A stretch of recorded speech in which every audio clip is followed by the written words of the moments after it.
माता जी। ठीक है। इट्स ठीक ओके है, ना, आने का धन्यवाद। दिन ऐसे जाने दो। अगर भगवान का धन्यवाद। कृपा हुआ तो आप टाइम पे पहुंच जाएंगे, डोंट वरी। हाँ जी, हाँ जी माता जी, बिल्कुल।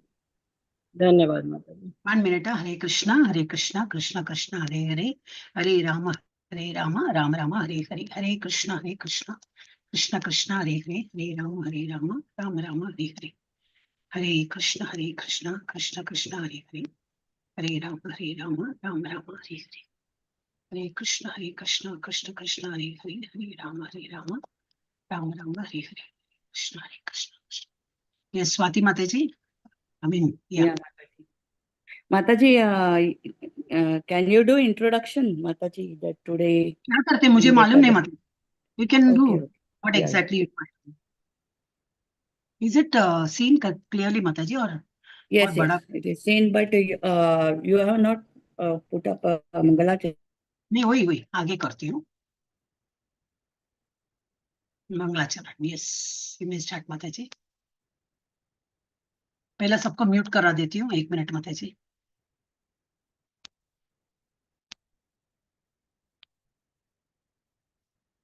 इस you can unmute and start माता जी।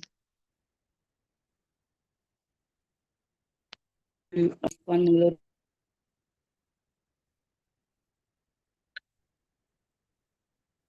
हरे Krishna. Okay. Hare Krishna.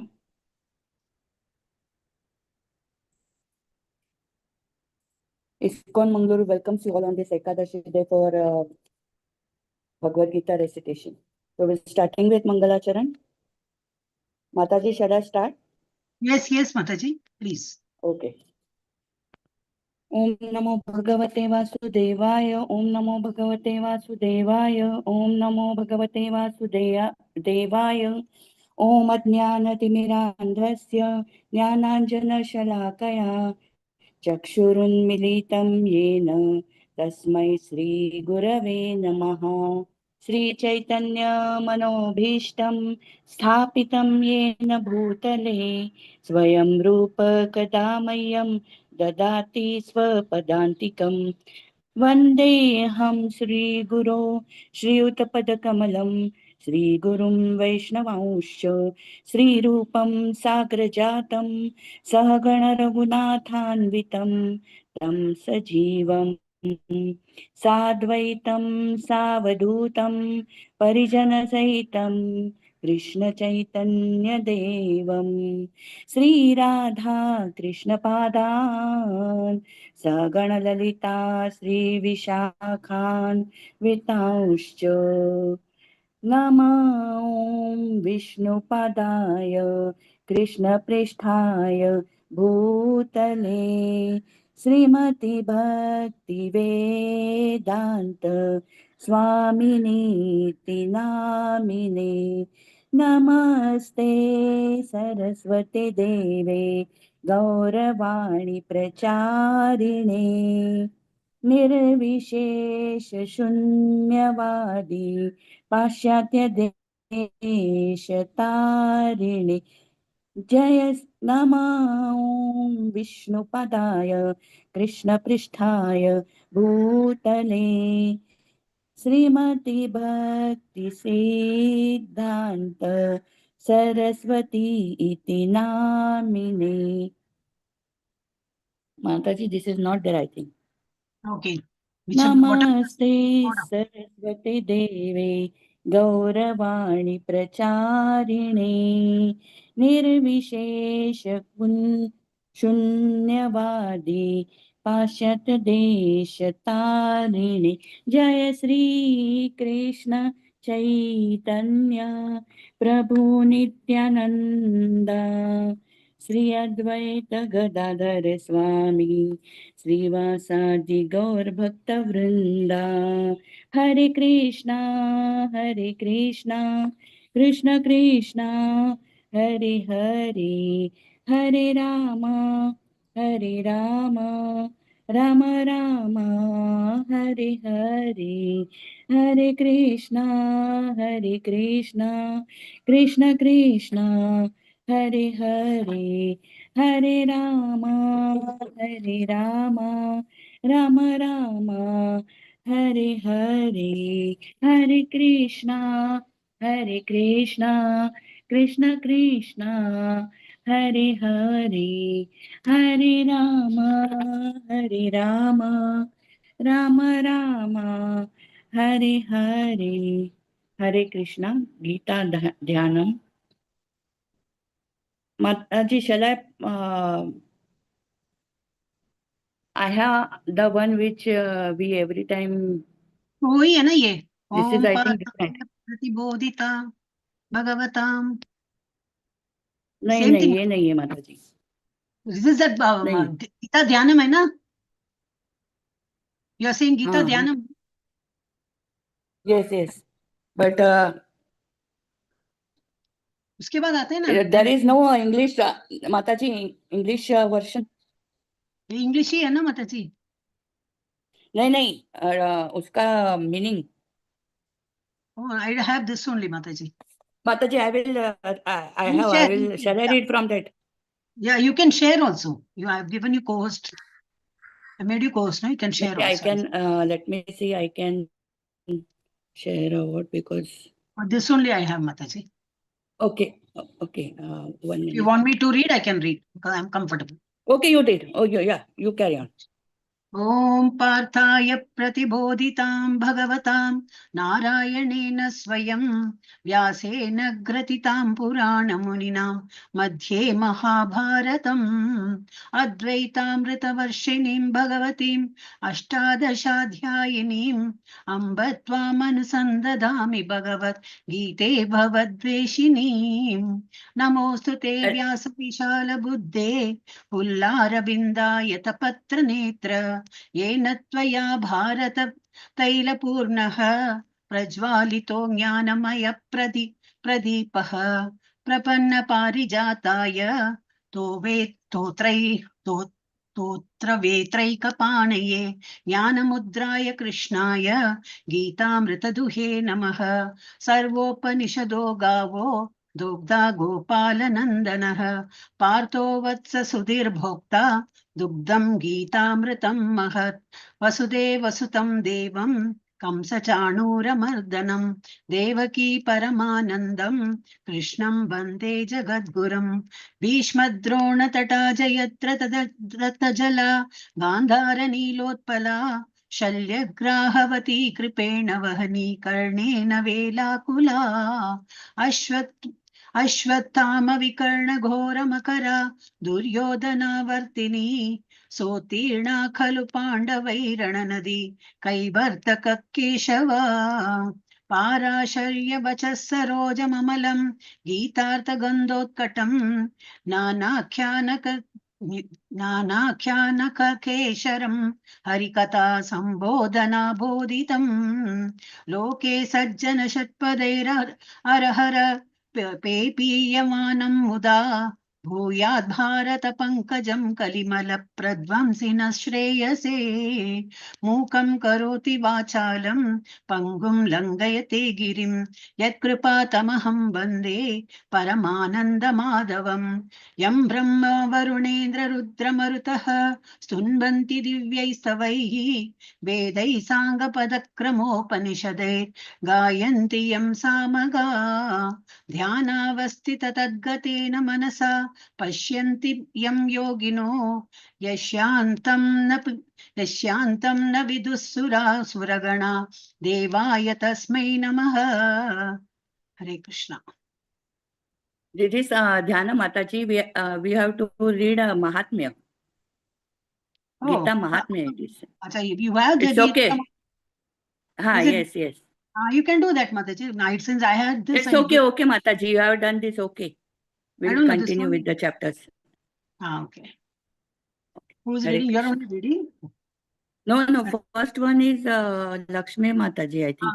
Okay. Shruti Mata, no, Lakshmi Mataji, yeah. Lakshmi I'll have to Mataji, make she's her there. co-host, no? I'll make her host. 1 minute. Is it time? Oh, it's 10 o'clock. Yes, Mataji, Lakshmi Mataji, you can start. Hare Krishna Mataji. ఓం నమో భగవతే వాసుదేవాయ. ఓం శ్రీకృష్ణ పరమాత్మనే నమః. శ్రీమద్భగవద్గీత అథ ప్రథమోऽధ్యాయः. అర్జున విషాదయోగः. ధృతరాష్ట్ర ఉవాచ ధర్మక్షేత్రే కురుక్షేత్రే సమవేతాయుయుత్సవः మామకాః పాండవాశ్చైవ కిమకుర్వత సంజయ. సంజయ ఉవాచ దృష్ట్వా తు పాండవానీకం వ్యూఢం దుర్యోధనస్తదా ఆచార్యం ఉపసంగమ్య రాజా వచనమబ్రవీత్. పశ్యైతాం పాండుపుత్రాణాం ఆచార్య మహతీం చమూం వ్యూఢాం ద్రుపదపుత్రేణ తవ శిష్యేన ధీమతా. అత్ర శూరా మహేశ్వాసా భీమార్జున సమాయుధి యుయుధానో విరాటశ్చ ద్రుపదశ్చ మహారథః. धृष्टकेतुश्चेकितानः काशीराजश्च वीर्यवान् पुरुजित् कुन्तिभोजश्च सैभ्यश्च नरपुङ्गवः. युधामन्युश्च विक्रान्ता उत्तमौजाश्च वीर्यवान् सौभद्रो द्रौपदेयाश्च सर्व एव महारथाः. अस्माकं तु विशिष्टा ये तान्निबोधद्विजोत्तमा नायका मम सैन्यस्य संज्ञार्थं तान् ब्रवीमि ते. भवान् भीष्मश्च कर्णश्च कृपश्च समितिञ्जयः अश्वत्थामा विकर्णश्च सौमदत्तिस्तदैव च अन्ये च बहुवः शूरा मदर्थे त्यक्तजीविताः नानाशस्त्रप्रहरणाः सर्वे युद्धविशारदाः. अपर्याप्तं तदस्माकं बलं भीमाभिरक्षितं पर्याप्तं त्विदमेतेषां बलं भीमाभिरक्षितम्. अयनेषु च सर्वेषु यथा भागमवस्थिताः भीष्ममेवाभिरक्षन्तु भवन्तः सर्व एव हि. तस्य सञ्जनयन् हर्षं कुरु वृद्धः पितामहः सिंहनादं विनद्योच्छैः शङ्खं दद्मौ प्रतापवान्. ततः शङ्खाश्च भीर्यश्च पनवानकगोमुखाः सहसैवाभ्यहन्यन्त सशब्दस्तु मुलोऽभवत्. ततः श्वेतैर्हयैर्युक्ते महति स्यन्दने स्थितौ माधवः पाण्डवश्चैव दिव्यौ शङ्खौ प्रदध्मतुः. पाञ्चजन्यं हृषीकेशो देवदत्तं धनञ्जयः पौण्ड्रं दद्मौ महाशङ्खं भीमकर्मावृकोदरः.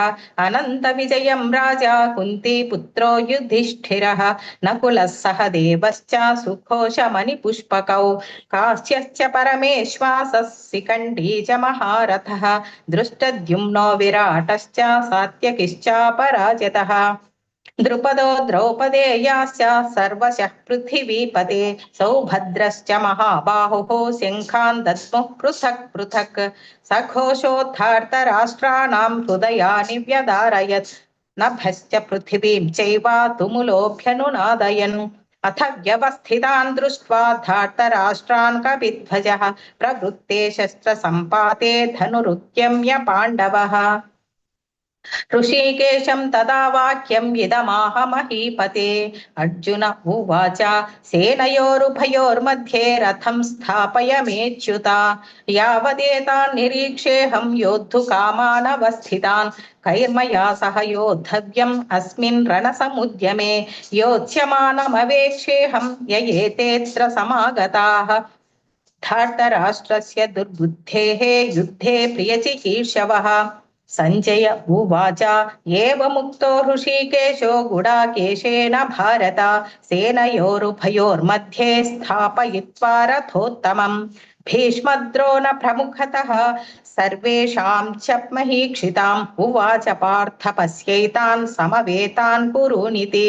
तत्रापश्यत् स्थितान् पार्थः पितॄनत पितामहान् आचार्यान् मातुलान् भ्रातॄन् पुत्रान् पौत्रान् सखींस्तथा श्वशुरान् सुहृदश्चैव सेनयोरुभयोरपि तान् समीक्ष्य स कौन्तेयः सर्वान् बन्धूनवस्थितान् कृपया परयाविष्टो विसीदन्निदमब्रवीत्. अर्जुन उवाच दृष्ट्वेमं स्वजनं कृष्ण युयुत्सुं समुपस्थितं सीदन्ति मम गात्राणि मुखं च परिशुष्यति वेपथुश्च शरीरे मे रोमहर्षश्च जायते गाण्डीवं स्रंसते हस्तात् पच्छैव परिदह्यते न च शक्नोमवस्थातुं भ्रमतीव च मे मनः निमित्तानि च पश्यामि विपरीतानि केशव न च न च श्रेयोनुपश्यामि हत्वा स्वजनमाहवे न काङ्क्षे विजयं कृष्ण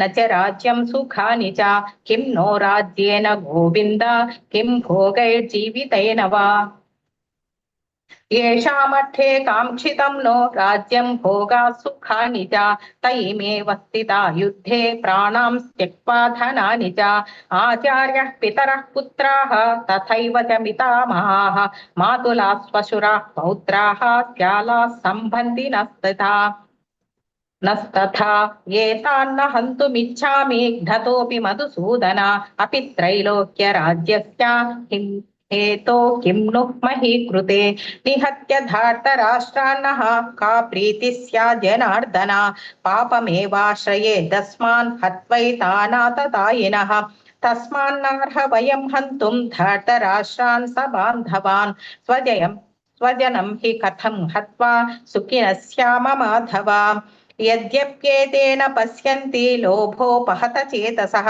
कुलक्षयकृतं दोषं मित्रद्रोहे च पातकम् कथं न ज्ञेयमस्माभिः पापादस्मान्निवर्तितुं कुलक्षयकृतं दोषं प्रपश्यद्भिर्जनार्दन कुलक्षये प्रणश्यन्ति कुलधर्माः सनातनाः धर्मे नष्टे कुलं कृष्णम् अधर्मोऽभिभवत्युत अधर्माभिभवात् कृष्ण प्रदुष्यन्ति कुलस्त्रियः स्त्रीषु दुष्टासु वार्ष्णेया जायते वर्णसङ्करः संकरो नरकायैव कुलज्ञानां कुलस्य च पतन्ति पितरो ह्येषां लुप्तपिण्डोदकक्रियाः दोषैरेतैः कुलज्ञानां वर्णसङ्करकारकैः उत्साद्यन्ते जातिधर्माः कुलधर्माश्च शाश्वताः उत्सन्नकुलधर्माणां मनुष्याणां जनार्दन नरके नियतं वासो भवतीत्यनुशुश्रुमा अहोपत महत्पापं कर्तुं व्यवसिता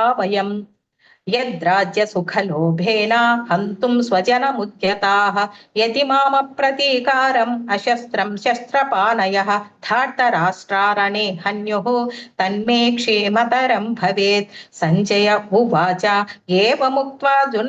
एवमुक्त्वार्जुनः सङ्ख्ये रथोपस्तमुपाविशत् विसृज्य शशरं चापं शोकसंविघ्नमानसः ओम तत्सदिति श्रीमद्भगवद्गीतासु उपनिषत्सु ब्रह्मविद्यायां योगशास्त्रे श्रीकृष्णार्जुनसंवादे अर्जुनविषादयोगो नाम प्रथमोऽध्यायः। हरे कृष्णा हरे कृष्ण कृष्णा कृष्ण कृष्ण हरे हरे हरे हरे राम राम राम हरे हरे हरे कृष्ण कृष्ण कृष्ण कृष्ण हरे हरे हरे हरे राम राम हरे हरे हरे कृष्णा कृष्ण कृष्ण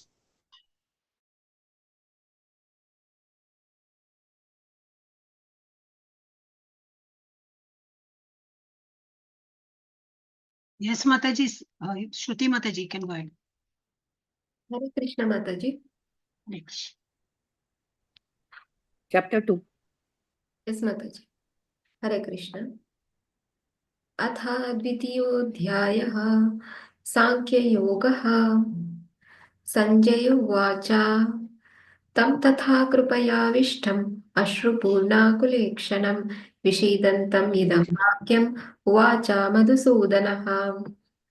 श्रीभगवानुवाच कुतस्त्वाकश्मलमिदं विषमे समुपस्थितम् अनार्यजुष्टमस्वर्ग्यम् अकीर्तिकरमर्जुन क्लैब्यमास्मगमः पार्थ नैतद्वायुपपद्यते क्षुद्रं हृदय दौर्बल्यं त्यक्त्वोत्तिष्ठा परन्तप अर्जुन उवाच कथं भीष्मामहं सङ्ख्ये द्रोणं च मधुसूदन इषुभिः प्रतियोत्स्यामि पूजार्हावरिसूदन गुरून् हत्वा हि महानुभावान् श्रेयो भोक्तुं भैक्ष्यमपीह लोके हत्वार्थकामास्तु गुरूनिहैव पुञ्जीय भोगान् रुधिरप्रदीकादन् न चैतद्विद्मः कतरन्नो गर्यो यद्वा जयेम यदि वा नो जयेयो यानेव हत्वा न जिजीविषामः तेव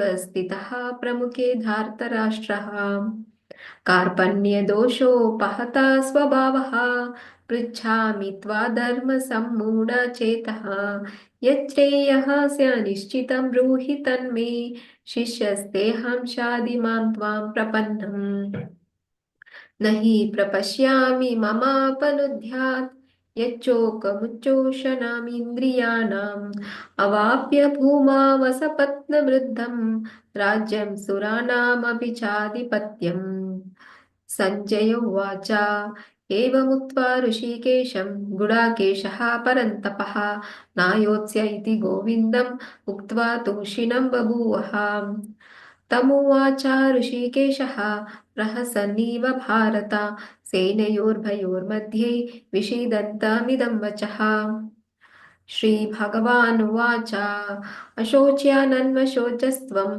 प्रज्ञावादांश्च भाषसे गतासु न गतासूंश्च नानुशोचन्ति पण्डितः न त्वेवाहं जातु नासं न त्वं नेमे जनाधिपः न चैव न भविष्यामः सर्वे वयमतः परम् देहिनोऽस्मिन् यथा देहे कौमारं यौवनं जरा तथा देहान्तरप्राप्तिः धीरस्तत्र न मुह्यति मात्रा स्पर्शास्तु कौन्तेय शीतोष्णा सुखदुःखदः आगमापायिनो नित्यः तां स्थितिक्षस्व भारत यं हि न व्यथयन्त ते पुरुषं पुरुषर्षभा समदुःखा सुखं धीरं सोमृतत्वाय कल्पते न सतो विद्यते भावो न भावो विद्यते सतः उभयोरपि दृष्टोऽन्तः त्वनयोस्तत्त्वदर्शिभिः अविनाशी तु तद्विद्धि येन सर्वमिदं ततं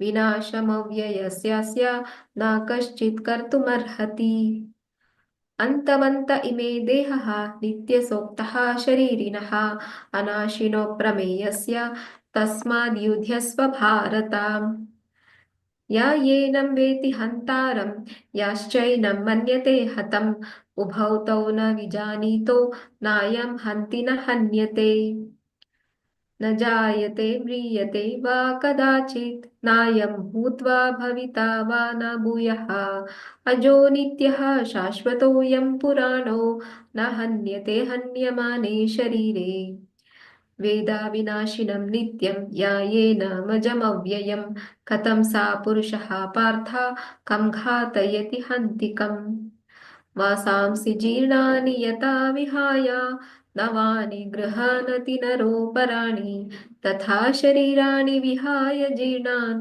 अन्यानि संयाति नवानि देहि नैनं चन्दन्ति शस्त्राणि नैनं दहति पावकः न चैनं क्लेदयन्त्यापो न शोषयति मारुतः अच्छेद्योऽयमदाह्योऽयम् अक्लेद्यो शोष्य एव च नित्यः सर्वगतः स्थाणुः अचलोऽयं सनातनः अव्यक्तोऽयमचिन्त्योऽयम् अविकार्योऽयमुच्यते तस्मादेवं विदित्वैनं नानुशोचितुमर्हसि अथा चैनं नित्यजातं नित्यं वा मन्यसे मृतं तथापि त्वं महाबाहो नैनं शोचितुमर्हसि जातस्य हि ध्रुवो मृत्युर्ध्रुवं जन्मामृतस्य च तस्मात् परिहार्येऽर्थे न त्वं शोचितुमर्हसि अव्यक्तादीनि भूतानि व्यक्तमध्यानि भारत अव्यक्तानि धनान्येव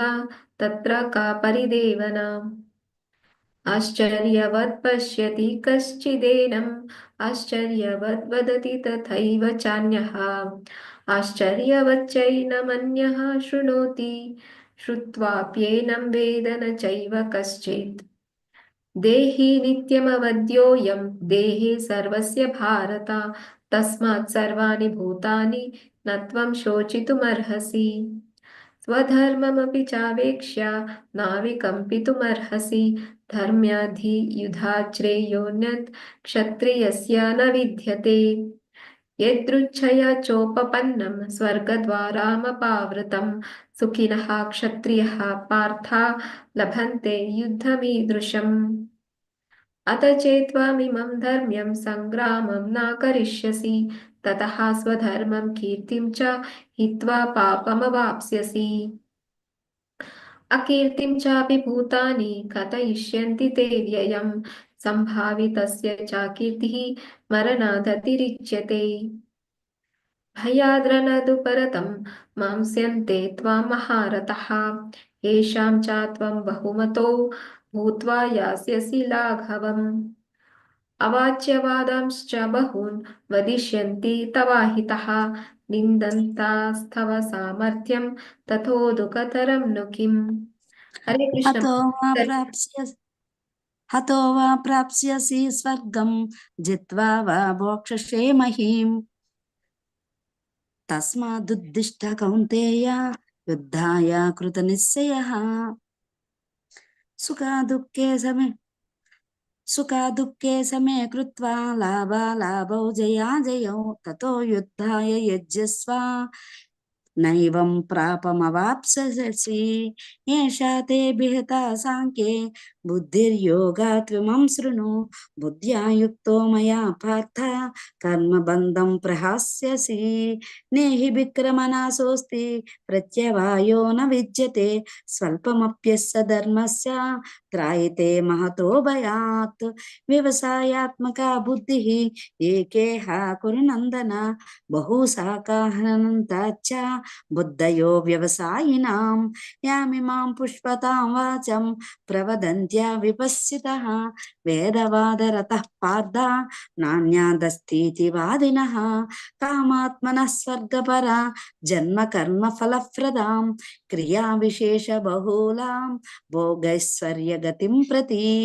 भोगैश्वर्यप्रसक्तानां तयापाहृतचेतसां व्यवसायात्मका बुद्धिः समादौ न विधीयते त्रैगुण्या विषया वेद निस्त्रैगुण्यो भवार्जुन निर्द्वन्द्वो नित्यसत्त्वस्थो निर्योगक्षेम आत्मवान् यावानर्धावुदपाने सर्वतः सम्प्लतोदके तावान् सर्वेषु वेदेषु ब्रह्मण्यस्य विजानतः कर्मण्येवाधिकारस्ते मा फलेषु कदाचनः मा कर्मफलहेतुर्भूः मा ते संगोऽस्त्व कर्मणि योगस्था कुरु कर्माणि संगं त्यक्त्वा धनञ्जय सिद्ध्या सिद्ध्योः समो भूत्वा समत्वं योग उच्यते दूरेण व्यहरं कर्म बुद्धियोगा धनञ्जय बुद्धौ शरणमन्विच्छ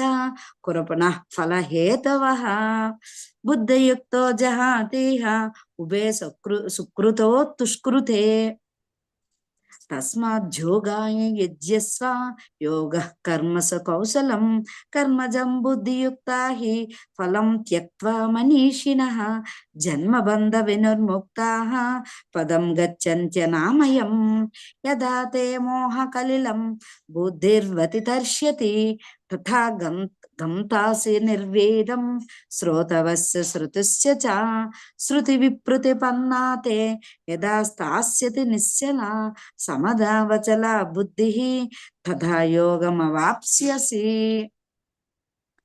अर्जुन उवाच स्थितप्रज्ञस्य का भाषा समाधिस्तस्य केशव स्थितिधि किं प्रभाषेते किमासीत् व्रजते किम् श्रीभगवान् उवाच प्रजाहाति यदा कामान् सर्वान् पार्थ मनोगतम् आत्मन्येवात्मना तुष्टः स्थितिप्रज्ञस्तदोच्यते दुःखेष्वनुद्विग्नमनाः सुखेषु विगतस्पृहः वीतरागभयक्रोधः स्थितधीर्मुनिरुच्यते यः सर्वत्रानभिस्नेहः सतत्प्राप्य शुभाशुभं नाभिनन्दति न द्वेष्टि तस्य प्रज्ञा प्रतिष्ठता यदा संहारते चायं कूर्मङ्गानेव सर्वसः ఇంద్రియాణింద్రియార్థేభ్యః తస్య ప్రజ్ఞా ప్రతిష్ఠత విషయా వినివర్తంతే నిరాహారస్య దేహినః రసవర్జ్యం రసోప్యస్య పరం దృష్ట్వా నివర్తతే యతతో హ్యపి కౌంతేయ పురుషస్య విభశ్చితః ఇంద్రియాణి ప్రమాధీని హరంతి ప్రసభం మనః తాని సర్వాణి సంయమ్య యుక్త ఆసీత మత్పరః వసేహి యస్యేంద్రియాణి తస్య ప్రజ్ఞా ప్రతిష్ఠత ధ్యాయతో విషయాన్ పుంసః సంగాస్తేషూపజాయతే సంగాః సంజాయతే కామః కామాత్ క్రోధోభజాయతే క్రోధోద్భవతి సమ్మోహః సమ్మోహాత్ స్మృతి విభ్రమః స్మృతిభ్రంశాత్ బుద్ధినాశో బుద్ధినాశాత్ ప్రణశ్యతి రాగద్వేష వియుక్తైస్తు విషయానింద్రియైశ్చరన్ ఆత్మవైశ్చర్విధేయాత్మ ప్రసాదిమధిగచ్చతి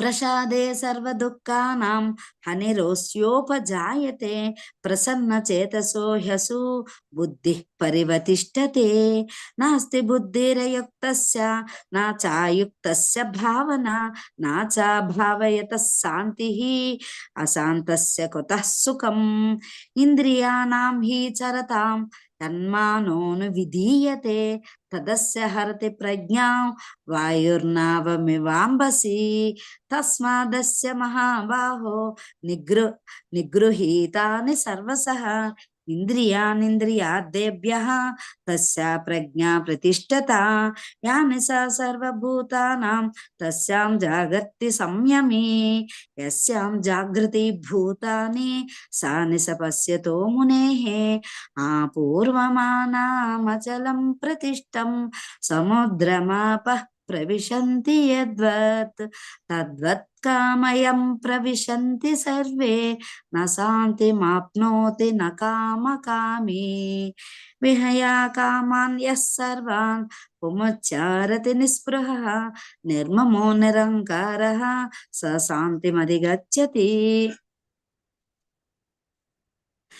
ఏషా బ్రాహ్మీ స్థితి పార్థ నైనం ప్రాప్య విముహ్యతే స్థిత్వా సామాంతకాలేపి బ్రహ్మ నిర్వాణమృచ్యతే ఓం తత్సతిది శ్రీమద్భగవద్గీత ఉపనిషత్సు బ్రహ్మ విద్యాయాం యోగశాస్త్రే శ్రీకృష్ణార్జున సంవాదే సాంఖ్యయోగో నామ ద్వితీయోధ్యాయః.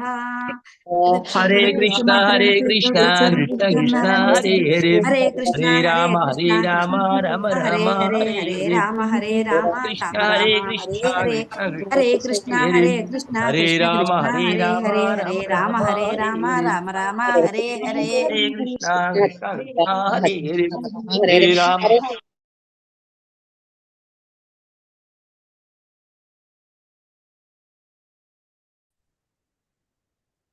Mataji, shall I start? yes Mataji, start. Om Sri Paramatmane Namaha. Ath Tritiyodyayah Karmayogah Arjuno Vacha Jayasi Chet Karmanaste Mata Buddhir Janardana Tatkim Karmani Gore Mam Niyojayasi Keshava Vyamishreneva Vakyena Buddhim Mohayasi Vame Tadekam Vada Nischatya Yena Shroyaham श्रीभगवानुवाच लोकेऽस्मिन् द्विविधा निष्ठा पुरा प्रोक्ता मया नघा ज्ञानयोगेन साङ्ख्यानां कर्मयोगेन योगिनां न कर्मणामनारम्भात् नैष्कर्म्यं पुरुषोऽश्नुते न च सन्न्यसनादेव सिद्धिं समधिगच्छति न हि कश्चित् क्षणमपि जातु तिष्ठत्य कर्मकृत्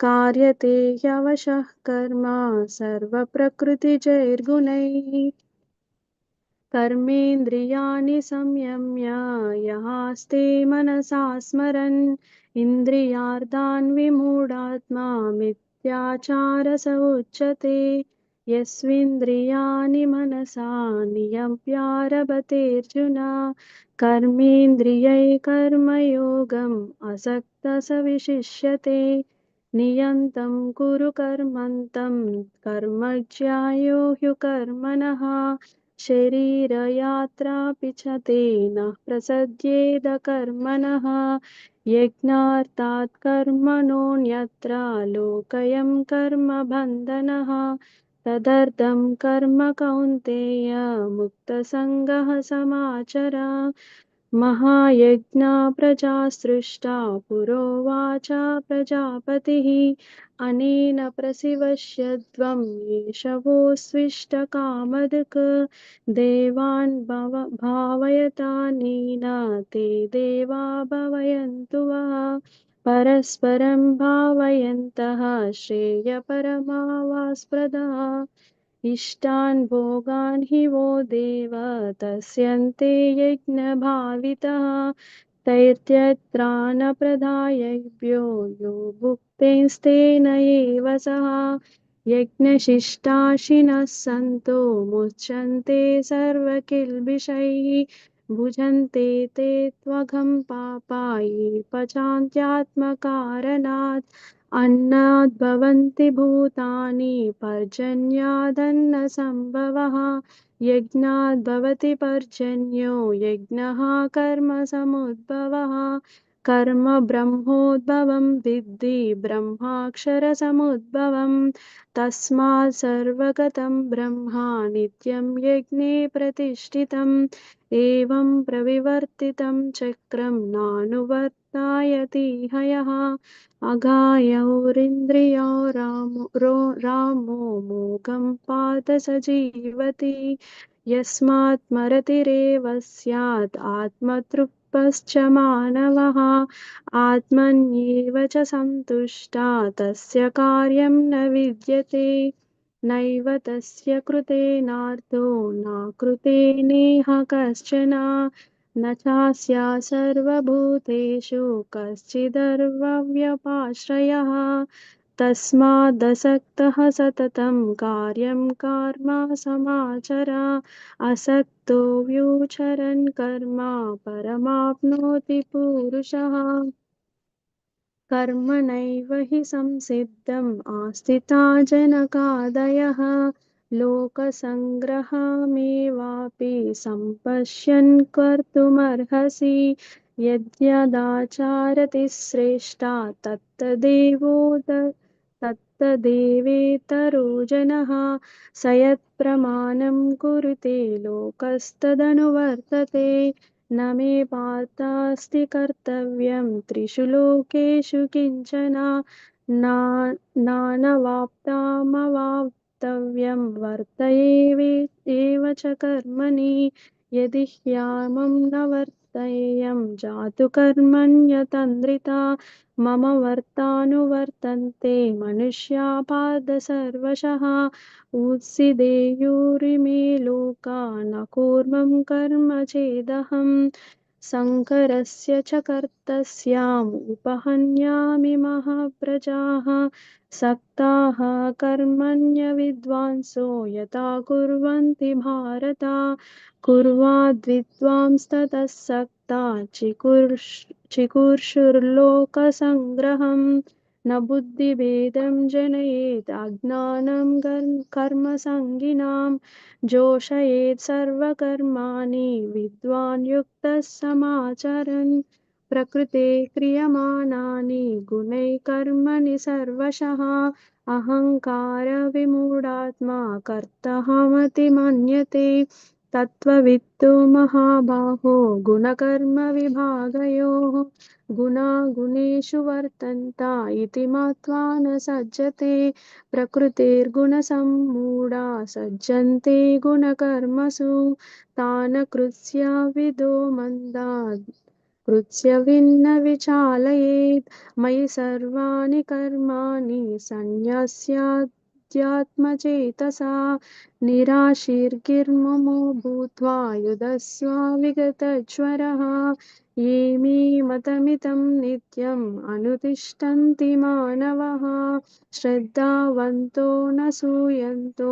मुच्यन्ते तेऽपि कर्मभिः ये त्वेतदभ्युसयन्तो नानुतिष्ठन्ति मे मतम् सर्वज्ञानविमूढांस्तान् विद्धि नष्टान् चेतसः सदृशं चेष्टते स्वस्या प्रकृतेः ज्ञानवानपि प्रकृतिं यान्ति भूतानि निग्रह किं करिष्यति इन्द्रियस्येन्द्रियस्वार्थे रागद्वेषौ व्यवस्थितौ तयोर्न वशमागच्छेत् तौ ह्यस्य परिपन्तिनौ श्रेयान् स्वधर्मो विगुणः परधर्मात् स्वनुष्ठितात् स्वधर्मे निधनं श्रेयः परधर्मो भयावहः अर्जुन उवाच अथ केन प्रयुक्तोऽयं पापं चरति पुरुषः अनिश्चन्निपि वार्ष्णेय बलादिव नियोजिता श्रीभगवानुवाच काम एष क्रोध एष रजोगुणसमुद्भवः महाशनो महापाप्ना विद्येनमिह वैरिणम् धूमने व्रियते वह्नि यथादर्शो मलेन च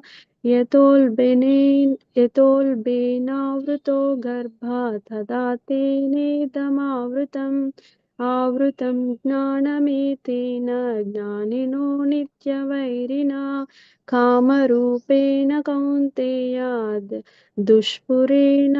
दुष्पुरेणानलेन च इन्द्रियाणि मनोबुद्धिः अस्याधिष्ठानमुच्यते एतैर्विमोहयतात् एषा ज्ञानमावृत्य देहिनम् तस्मात् त्वमिन्द्रियाण्यद्वौ नयम्या भरतर्षभ पाप्मानां प्रजाहिह्येनं ज्ञानविज्ञाननाशनम् इन्द्रियाणि पराण्याहु इन्द्रियेभ्यः परं मनः मनसस्तु परा बुद्धिः यो बुद्धे परतस्तु तथा एवं बुद्धे परं बुद्ध्वा संस्थाप्यात्मानमात्मना जहि शत्रुं महाबाहो कामरूपं दुरासदम् ॐ तत्सदिति श्रीमद्भगवद्गीता उपनिषत्सु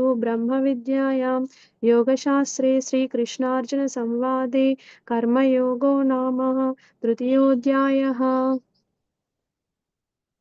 हरे कृष्ण हरे हरे कृष्ण कृष्ण कृष्ण हरे हरे हरे राम राम राम हरे हरे हरे कृष्ण हरे कृष्ण कृष्ण हरे हरे हरे राम राम राम हरे हरे हरे कृष्ण हरे हरे कृष्ण हरे हरे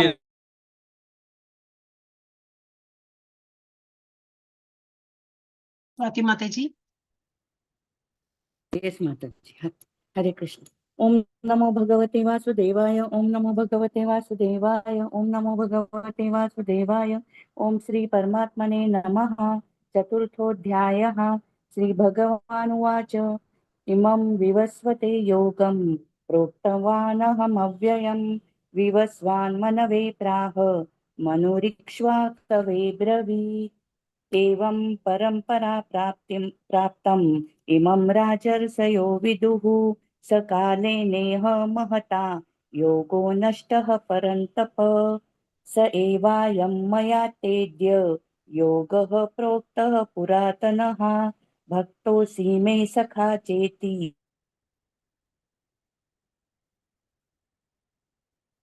अर्जुन उवाच अपरं भवतो जन्म परं जन्म विवस्वतः कथमेतद्विजानीयां त्वमादौ प्रोक्तवानिति श्रीभगवानुवाच बहूनि मे व्यतीतानि जन्मानि तव चार्जुन तान्यहं वेद सर्वाणि न त्वं वेत्थ परन्तप अजोऽपि सन् अव्ययात्मा भूतानाम् ईश्वरोऽपि सन् प्रकृतिं स्वाम् अधिष्ठाय सम्भवाम्यात्ममायया। यदा यदा हि धर्मस्य ग्लानिर्भवति भारत अभ्युत्थानमधर्मस्य तदात्मानं सृजाम्यहं परित्राणाय साधूनां विनाशाय च दुष्कृतां धर्मसंस्थापनार्थाय सम्भवामि युगे युगे। जन्म कर्म च मे दिव्यम् एवं यो वेत्ति तत्त्वतः त्यक्त्वा देहं पुनर्जन्म नैति मामेति सोऽर्जुन। वित्तराग भय क्रोधा मन्मया मामुपाश्रिताः बहवो ज्ञान तपसा पूता मद्भावमागताः। ये यथा मां प्रपद्यन्ते तांस्तथैव भजाम्यहं मम वर्त्मानुवर्तन्ते मनुष्या पार्थ सर्वशः। काङ्क्षन्त कर्मणां सिद्धिं यजन्त इह देवताः क्षिप्रं हि मानुषे लोके सिद्धिर्भवति कर्मजा। चातुर्वर्ण्यं मया सृष्टं गुणकर्म विभागशः तस्य कर्तारम् अपि मां विद्यकर्तारम् अव्ययम्। न मां कर्माणि लिम्पन्ति न मे कर्मफले स्पृहा इति मां योऽभिजानाति कर्मभिर्न स बध्यते। एवं ज्ञात्वा कृतं कर्म पूर्वैरपि मुमुक्षुभिः कुरु कर्मैव तस्मात् त्वं पूर्वैरः पूर्वतरं कृतं किं कर्म किम् अकर्मेति कवयोऽप्यत्र मोहिताः। तत्ते कर्म प्रवक्ष्यामि यज्ञात्वा मोक्ष्यसे शुभात्। कर्मणो ह्यपि बोधव्यं च विकर्मणः अकर्मणश्च बोधव्यं गहना कर्मणो गतिः। कर्मण्यकर्म यः पश्येत् अकर्मणि च कर्म यः स बुद्धिमान् मनुष्येषु स युक्तकृत्स्नकर्मकृत्। यस्य सर्वे समारम्भाः कामसङ्कल्पवर्जिताः ज्ञानाग्निदग्धकर्माणं तमाहुः पण्डितं बुधाः।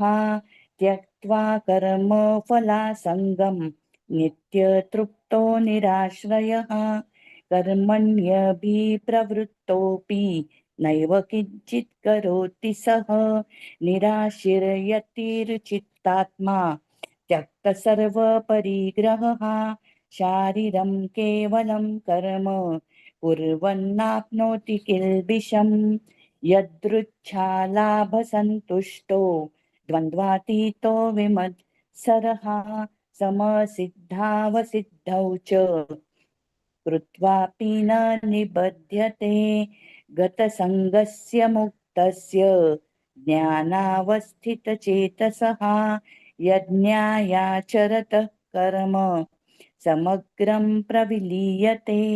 ब्रह्मार्पणं ब्रह्महविर्ब्रह्माग्नौ ब्रह्मणा हुतं ब्रह्मैव तेन गन्तव्यं ब्रह्मकर्म समाधिना।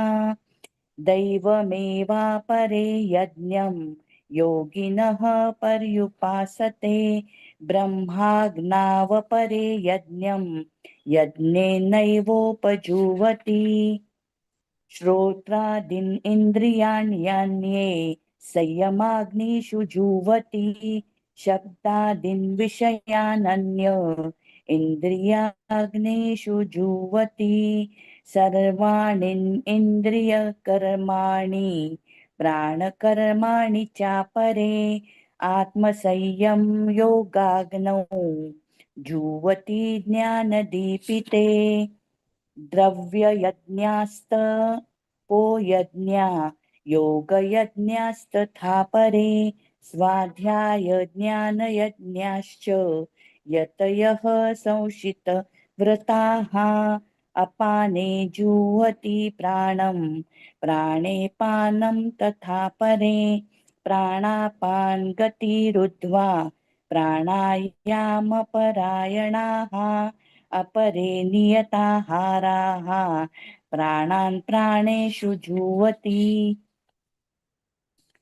सर्वेप्येते यज्ञविदो यज्ञक्षपितकल्मषाः यज्ञशिष्टामृतभुजो यान्ति ब्रह्म सनातनम् नायं लोकोऽस्य यज्ञस्य कुतोऽन्य कुरु सत्तम एवं बहुविधा यज्ञा वितता ब्रह्मणो मुखे कर्मजान् विद्धि तान् सर्वान् एवं ज्ञात्वा विमोक्ष्यसे श्रेयान् द्रव्यमया यज्ञान् ज्ञानयज्ञ परन्तप सर्वं कर्माखिलं पार्थ ज्ञाने परिसमाप्यते तद्विद्धि प्रणिपातेन परिप्रश्नेन सेवया उपदेक्ष्यन्ति ते ज्ञानं ज्ञानिनस्तत्त्वदर्शिनः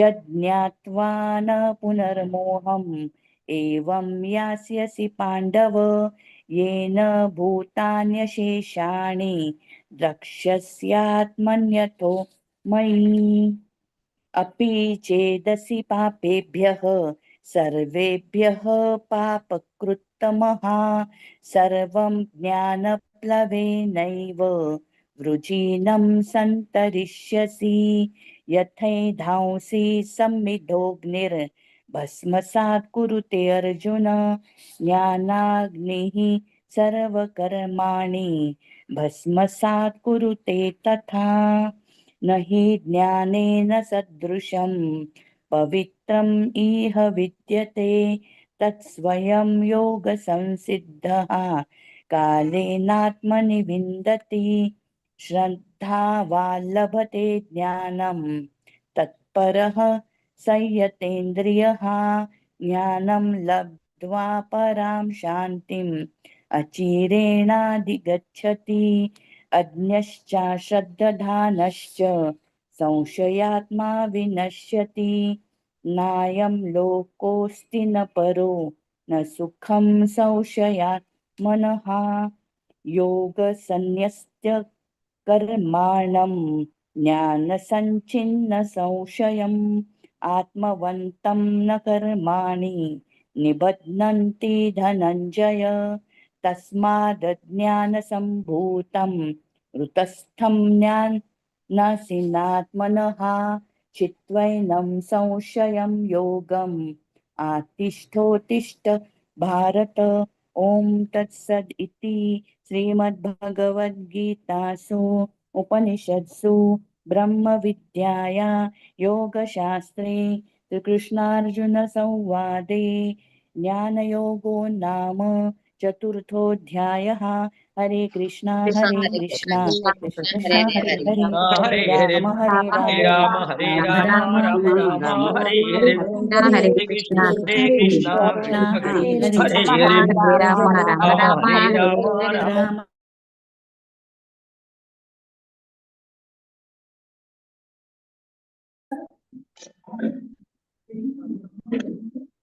ॐ श्री परमात्मने नमः।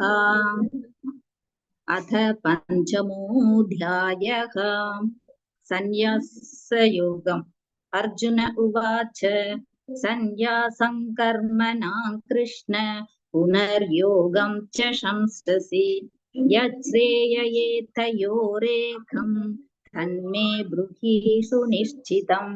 श्रीभगवानुवाच सन्न्यासः कर्मयोगश्च निःश्रेयस्करावुभौ तयोस्तु कर्म सन्न्यासात् कर्मयोगो विशिष्यते ज्ञेयः स नित्यसन्न्यासी यो न द्वेष्टि न काङ्क्षति निर्द्वन्द्वो हि महाबाहो सुखं बन्धात् प्रमुच्यते साङ्ख्ययोगौ पृथक् पाला प्रवदन्ति न पण्डिताः एकमप्यास्थितः सम्यक् उभयोर्विन्दते बलम्। यत्साङ्ख्यै प्राप्यते स्थानं तद्योगैरपि संयते एकं साङ्ख्यं च योगं च यः पश्यति स पश्यति सन्न्यासस्तु महाबाहो दुःखमाप्तुमयोगतः योगयुक्तो मुनिर्ब्रह्म न चिरेणाधिगच्छति योगयुक्तो विशुद्धात्मा विजितात्मा जितेन्द्रियः सर्वभूतात्मा कुर्वन्नपि न लिप्यते नैव किञ्चित् करोमीति युक्तो कन्येत तत्त्ववित् पश्यन् शृण्वन् स्पृशन् जिह्वन् अश्नन् गच्छन् स्वपन् स्वसन् प्रलपन् विसृजन् गृह्णन् उन्मिषन् निमिषन्नपि इन्द्रियाणीन्द्रियार्थेषु वर्तन्ते इति धारयन् ब्रह्मण्याधाय कर्माणि सङ्गं त्यक्त्वा करोति यः लिप्यते न स पापेन पत्रं निवाम्बसाम् कायेन मनसा बुद्ध्या केवलैरिन्द्रियैरपि योगिनः कर्म कुर्वन्ति सङ्गं त्यक्त्वात्मशुद्धये युक्तः कर्म फलं त्यक्त्वा शान्तिम् आप्नोति नैष्ठिकीम् अयुक्तः कामकारेण फले सक्तो निबध्यते सर्वकर्माणि मनसा संयस्यास्ते सखौवस्तु नवद्वारे पुरे देहि नैव कुर्वन्न कारयन् न कर्तृत्वन्न कर्माणि लोकस्य सृजति प्रभुः न कर्मफलसंयोगं स्वभावस्तु प्रवर्तते नादत्ते कस्यचित् पापन् न चैव सुकृतौ विभुः अज्ञानेनावृतं ज्ञानं तेन मुह्यन्ति जन्तवः ज्ञानेन तु तदज्ञानै येषां नाशितमात्मनः तेषामादित्यवज्ञानं प्रकाशयति तत्परम् तद्बुद्धयस्तदात्मानस्तन्निष्ठास्तत्परायणाः गच्छन्त्यः पुनरावृद्धिं ज्ञाननिर्धूतकल्मषाः विद्या विनय संपन्ने ब्राह्मणे कविसहस्तिनि शुनि चैव स्वपागे च पंडिताः समदर्शिनः इहैव तैर्जितः सर्गो येषां साम्ये स्थितं मनः निर्दोषं हि समभ्रंक तस्मात् ब्रह्मणि ते स्थिताः न ब्रह्म कृष्येत् प्रियं प्राप्य नोद्विजोत् प्राप्यश्चाप्रियं स्थिरबुद्धिर्सम्मूढो ब्रह्मविद् ब्रह्मणि स्थितः बाह्यस्पर्शेष्वसक्तात्मा विन्दत्यात्मनि यत् सुखम् स ब्रह्मयोगयुक्तात्मा सुखमक्षयमश्नुते ये हि संस्पर्शजा भोगा दुःखयुक्त्य एव ते आद्यन्तवन्तः कौन्तेय न तेषु रमते शक्नोति हैव यस्तोढुं प्राक्शरीरविमोक्षणात् कामक्रोधात् त्ववेहं स युक्तः स कीर्णरः योऽन्धः सुखोऽन्धरारामस्तथान्धज्योतिरेव यः स योगी ब्रह्मनिर्वाणं ब्रह्मभूतोऽधिगच्छति लभन्ते ब्रह्मनिर्वाणम् ऋषयः न कल्मषाः छिन्नद्वैधायतात्मानः सर्वभूतहिते रताः कामक्रोधवियुक्तानाय यतीनायत चेतसाम् अभितो ब्रह्मनिर्वाणम् वर्तते विदितात्मनाम् स्पर्शान् कृत्वा बहिर्बाह्यान् चक्षुश्चैवान्तरे भ्रुवोः प्राणपानौ समौ कृत्वा नासाभ्यन्तरश्चारिणौ यदेन्द्रियमनोबुद्धिर्मुनिर्मोक्षपरायणः विगतेच्छाभयक्रोधः यस्तथा मुक्त एव सः भोक्तारयज्ञतपसां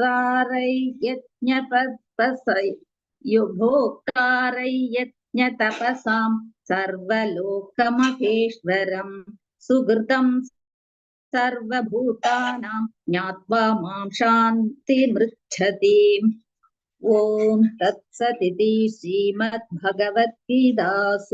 उपनिषत्सु ब्रह्मविद्यायां योगशास्त्रे श्रीकृष्णार्जुनसंवादे कर्मसन्न्यासयोगो नाम पञ्चमोऽध्यायः।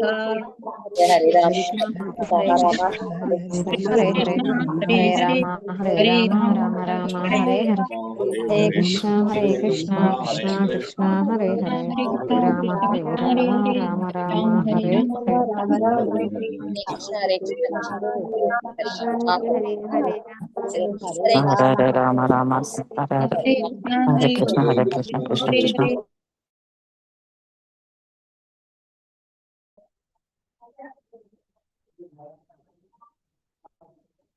ओम श्री श्री दीपा कृष्ण माता जी। पर हरे कृष्ण माताजी। ओम श्री कृष्ण परमात्मने नमः। अथ षष्ठोऽध्यायः आत्मसंयमयोगः। श्रीभगवानुवाच अनाश्रितः कर्मफलं कार्यं कर्म करोति यः स सन्न्यासी च योगी च निरग्निर्न चाक्रियः। यं सन्न्यासमिति प्राहुः योगं तं विद्धि पाण्डव न ह्यसन्न्यस्तसङ्कल्पो योगी भवति कश्चन। आरुरुक्षो मुनिर्योगं कर्म कारणमुच्यते योगारूढस्य तस्यैव शमः कारणमुच्यते। यदा हीन्द्रियार्थेषु न कर्मसु न सज्जते सर्वसङ्कल्पसन्न्यासी योगारूढस्ततोच्यते।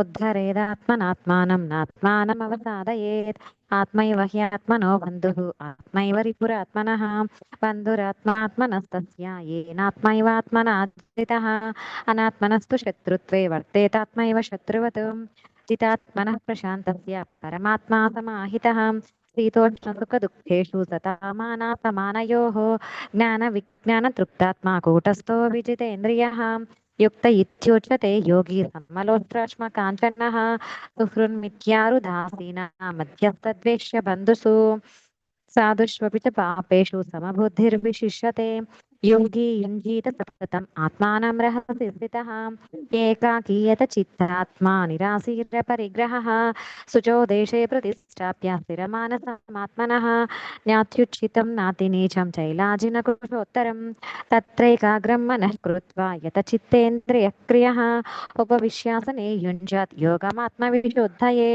समं काय शिरो ग्रीवं धारयन्नचलं स्थिरः सम्प्रेक्ष्य नासिकाग्रं स्वं दिशश्चानवलोकयन् प्रशान्तात्मा विगतभिर्ब्रह्मचारी व्रते स्थितः मनः संयम्य मच्चित्तो युक्तः आसीत् मत्परः युञ्जन्नेवं सदात्मानं योगी नियतमानसः शान्तिं निर्वाणपरमां मत्संसामधिगच्छति नात्यस्यस्मस्तु योगोऽस्ति न चैकान्तमनश्नतः न चाति स्वप्नशीलस्य जाग्रतो नैव चार्जुन युक्ताहारविहारस्य युक्तचेतश्च कर्मसु युक्तस्वप्नावबोधस्य योगो भवति दुःखः यदा विनियतं चित्तम् आत्मन्येवावतिष्ठते निःस्पृहः सर्वकामेभ्यो युक्त इत्युच्यते तदा यथा दीपो निवातस्थो नेङ्गते सोपमां स्मृताम् योगिनो यत चित्तस्य युञ्जतो योगमात्मनः यत्रो परमते चित्तं निरुद्धं योगसेवया यत्र चैवात्मनात्मानं पश्यन्त्यात्मनि तिष्ठति सुखमत्यन्तिकं यत्तद् बुद्धिग्राह्यमतेन्द्रियं वेत्ति यत्र न चैवायं स्थितश्चरति तत्त्वतः यं लब्ध्वा चापरं लाभं मन्यतेनादिकं ततः यस्मिन् स्थितो न दुःखेन गुरुणापि विचाल्यते तं विद्या दुःखसंयोगवियोगसंगितं स निश्चयेन योक्तव्यो योगो निर्विण्णचेतसा सङ्कल्पप्रभवान् कामान् त्यक्त्वा सर्वान् शेषतः मनसैवेन्द्रियग्रामं विनियम्य समन्ततः शनैरुपरमेत् बुद्ध्या धृतिगृहीतया आत्मसंस्थं मनः कृत्वा न किञ्चिदपि चिन्तयेत् यतो निश्चरति मनश्चञ्चलमस्थिरं ततस्ततो नियमेत्मात् आत्मन्येव वशं नयेत् प्रशान्तमनसं ह्येनं योगिनं सुखमुत्तमम् उपैति शान्तरजसं ब्रह्मभूतमकल्मषं युञ्जन्नेवं सदात्मानं योगी विगतकल्मषः सुखेन ब्रह्म संस्पर्श अत्यन्तं सुखमश्नुते सर्वभूतस्थमात्मानं सर्वभूतानि चात्मनि ईक्षते योगयुक्तात्मा सर्वत्र समदर्शनः यो मां पश्यति सर्वत्र सर्वं च मयि पश्यति तस्याहं न प्रणश्यामि स च मे न प्रणश्यति सर्वभूतस्थितं यो मां भजत्येकत्वमास्थितः सर्वथा वर्तमानोऽपि स योगी मयि वर्तते आत्मौपम्येन सर्वत्र समं पश्यति अर्जुन सुखं वा यदि वा दुःखं स योगी परमो मतः अर्जुन उवाच योऽयं योगस्त्वया प्रोक्तः साम्येन मधुसूदन एतस्याहं न पश्यामि चञ्चलत्वा स्थितिं स्थिरां चञ्चलं हि मनः कृष्ण प्रमाथी बलवदृढं तस्याहं निग्रहं मन्ये वायोरिव दुष्करं श्रीभगवानुवाच असंशयं महाबाहो मनो दुर्निग्रहं चलम् अभ्यासेन तु कौन्तेय वैराग्येन च गृह्यते असंशयात्मना योगो दुष्पाप इति मे मतिः पश्यन्त्यात्मन् तु यथा ताम् शक्यो व्याप्तुमुपायतः अर्जुन उवाच अयति श्रद्धयोपेतो योगाच्चलितमानसः अप्राप्य योगसंसिद्धिं कां गतिं कृष्ण गच्छति कच्छिन्नो भयविभ्रश्च छिन्नाभ्रमिव नश्यति अप्रतिष्ठो महाबाहो विमूढो ब्रह्मणः पति एतन्मे संशयं कृष्ण चेत्तुमर्हस्य शेषतः त्वदन्यः संशयस्यास्य चेत्ता न ह्युपपद्यते श्रीभगवानुवाच पार्थ नैवेह नामुत्रा विनाशस्तस्य विद्यते न हि कल्याणकृत् कश्चित् दुर्गतिं तात गच्छति प्राप्य पुण्यकृतां लोकानूषित्वा शाश्वती समाः शुचीनां श्रीमतां गेहे योगभ्रष्टोऽभिजायते अथवा योगिनां मेनाकुले भवति धीमताम्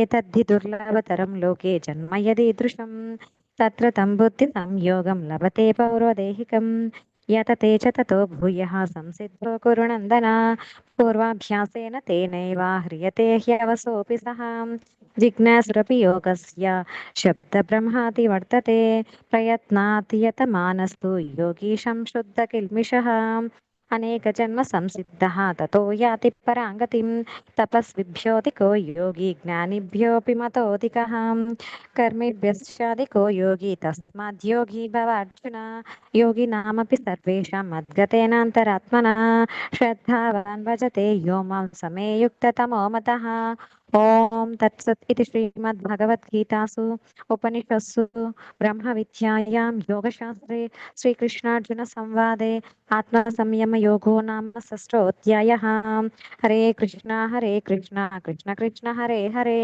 हरे राम राम राम हरि हरे कृष्ण कृष्ण कृष्ण कृष्ण हरे हरे हरे राम हरे राम राम राम राम राम हरे हरे हरे कृष्ण हरे कृष्ण कृष्ण हरे कृष्ण हरे हरे हरे हरे राम राम राम हरे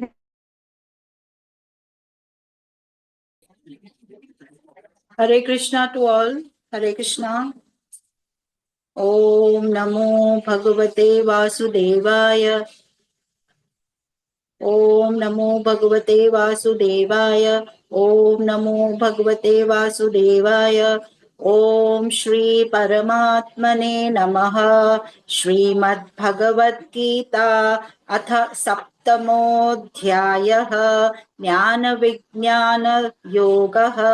श्रीभगवानुवाच मय्यासक्तमनः पार्थ योगं युञ्जन्मदाश्रयः असंशयं समग्रं माम् यथा यास्यसि तच्छृणु।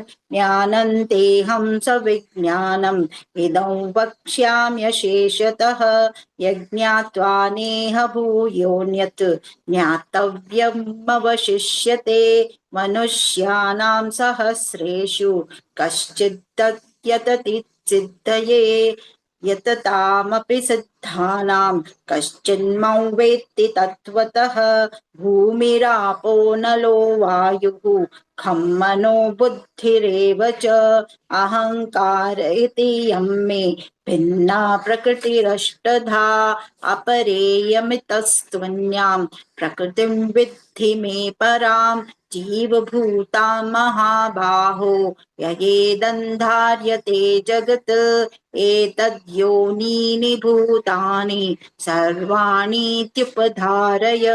अहं कृत्स्नस्य जगतः प्रभवः प्रलयस्तथा मत्तः परतरं नान्यत् किञ्चिदस्ति धनञ्जय। मयि सर्वमिदं प्रोतं सूत्रे मणिगणा इव रसोऽहमप्सु कौन्तेय प्रभास्मि शशिसूर्ययोः। प्रणवः सर्ववेदेषु शब्दः खे पौरुषं नृषु। पुण्यो गन्धः पृथिव्यां च तेजश्चास्मि विभावसौ। जीवनं सर्वभूतेषु तपश्चास्मि तपस्विषु। बीजं मां सर्वभूतानां विद्धि पार्थ सनातनं। बुद्धिर्बुद्धिमतामस्मि तेजस्तेजस्विनामहं। बलं बलवतां चाहं कामरागविवर्जितं। धर्माविरुद्धो भूतेषु कामोऽस्मि भरतर्षभ। ये चैव सात्विका भावाः राजसास्तामसाश्च ये मत्त एवेति तान् विद्धि न त्वहं तेषु ते मयि। त्रिभिर्गुणमयैर्भावैः एभिः सर्वमिदं जगत् मोहितं नाभिजानाति मामेभ्यः परमव्ययम्। दैवी ह्येषा गुणमयी मम माया दुरत्यया। मामेव ये प्रपद्यन्ते मायामेतां ते न मां दुष्कृतिनो मूढाः प्रपद्यन्ते नराधमाः। माययापहृतज्ञानाः आसुरं भावमाश्रिताः। चतुर्विधा भजन्ते मां जनाः सुकृतिनोऽर्जुन।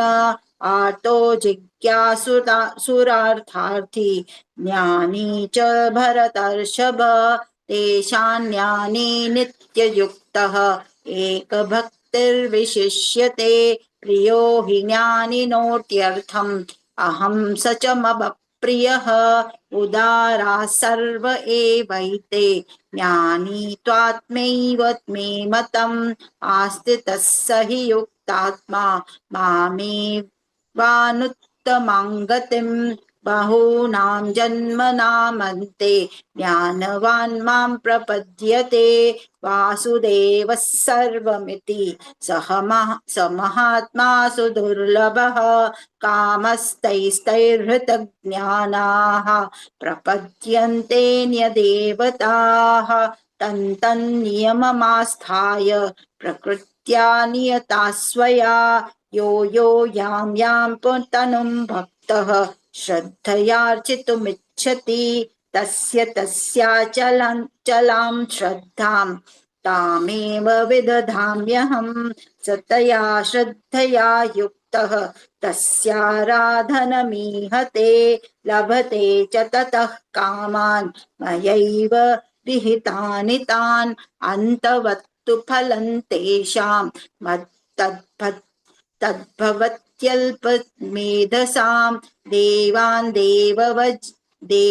देवयजो यान्ति मद्भक्ता यान्ति मामपि अव्यक्तं व्यक्तिमापन्नं मन्यते माम बुद्धयः परं भावमजानन्तः मम नुत्तमं नाहं प्रकाशः सर्वस्य योगमाया समावृतः मूढोऽयं नाभिजानाति लोको मामजमव्ययम् वेदाहं समतीतानि वर्तमानानि चार्जुन भविष्यानि च भूतानि मां तु वेद न कश्चन इच्छाद्वेषसमुत्थेन द्वन्द्वमोहेन भारत सर्वभूतानि सम्मोहं सर्गे यान्ति परन्तप येषां त्वन्तगतं पापं जनानां पुण्यकर्मणां ते द्वन्द्वमोहं निर्मुक्ताः भजन्ते मां दृढव्रताः जरामरणमोक्षाय मामाश्रित्य यतन्ति ते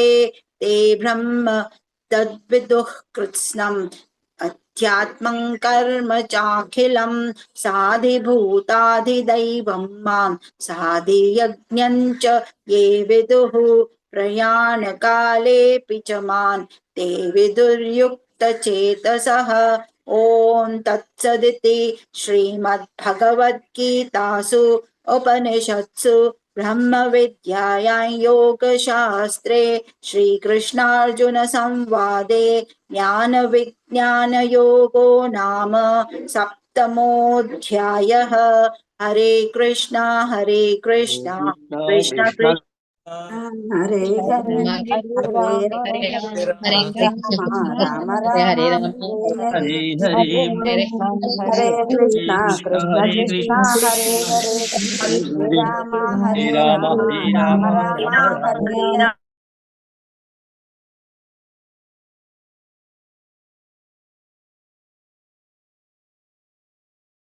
विष्णुपुर हरे कृष्ण माता जी। या हरे कृष्ण। यस प्रभुजी। ओम श्री कृष्ण परब्रह्मणे नमः। श्रीमद्भगवद्गीताम् अताम् अष्टमोऽध्यायः अक्षर परब्रह्म योगः। अर्जुन उवाच किं तद्ब्रह्म किमध्यात्मं किं कर्म पुरुषोत्तमाम् अधिभूतं च किं प्रोक्तम् अधिदैवं किमुच्यते अधियज्ञः कथं कोत्र देहेऽस्मिन् मधुसूदन प्रयाणकाले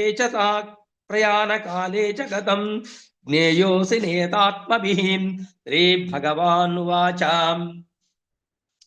अक्षरं ब्रह्म परमं स्वभावोऽध्यात्ममुच्यते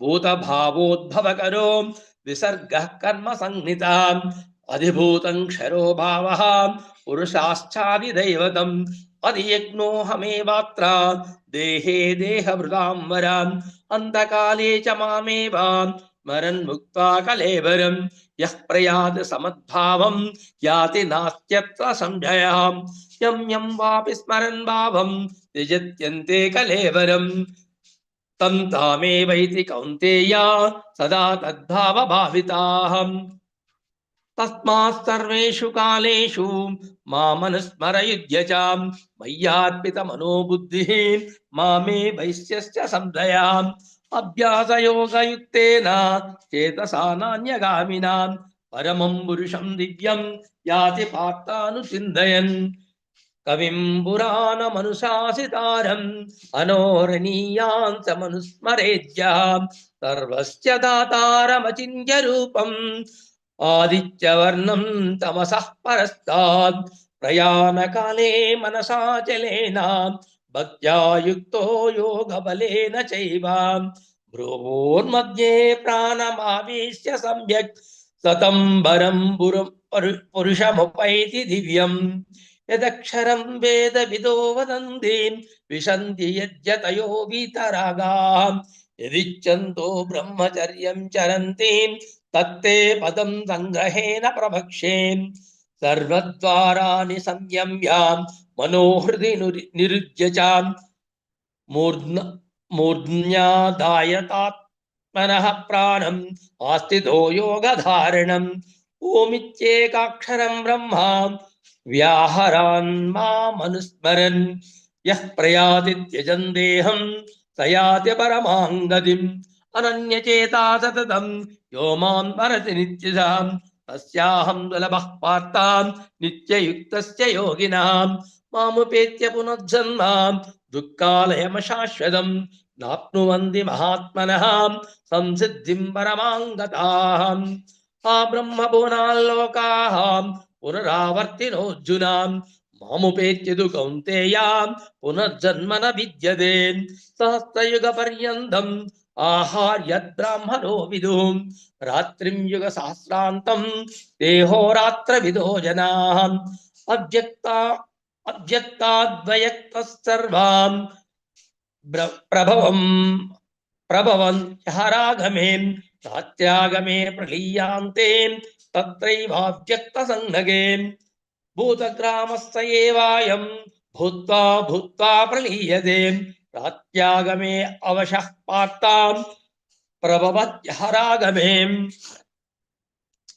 परस्तास्मास्तु भावोऽन्यो व्यक्तो व्यक्तसनातनः यस्य सर्वेषु भूतेषु नश्यत्सु न विनश्यति अव्यक्तोऽक्षर इत्युक्तः तमाहु परमां गतिम् यं प्राप्य न निवर्तन्ते तद्धाम परमं मम पुरुषः सर्वपरः पार्तां भक्त्या लभ्यस्त्वनन्यया यस्यान्तस्तानि भूतानि येन सर्वमिदं तदं यत्र काले त्वरावृत्तिम् आवृत्तिं चैव योगिनः प्रयाता यान्ति तं कालं वक्ष्यामि वर्दर्शभाम् अग्निर्ज्योतिरः शुक्लः षण्मासा उत्तरायणम् तत्र प्रयाता गच्छन्ति ब्रह्मविदो जनाः धूमो रात्रिस्तदा कृष्णः षण्मासा दक्षिणायनम् तत्र चान्द्रमासं ज्योतिः योगी प्राप्य निवर्तते शुक्लकृष्णे गते हेते जगतः शाश्वते मते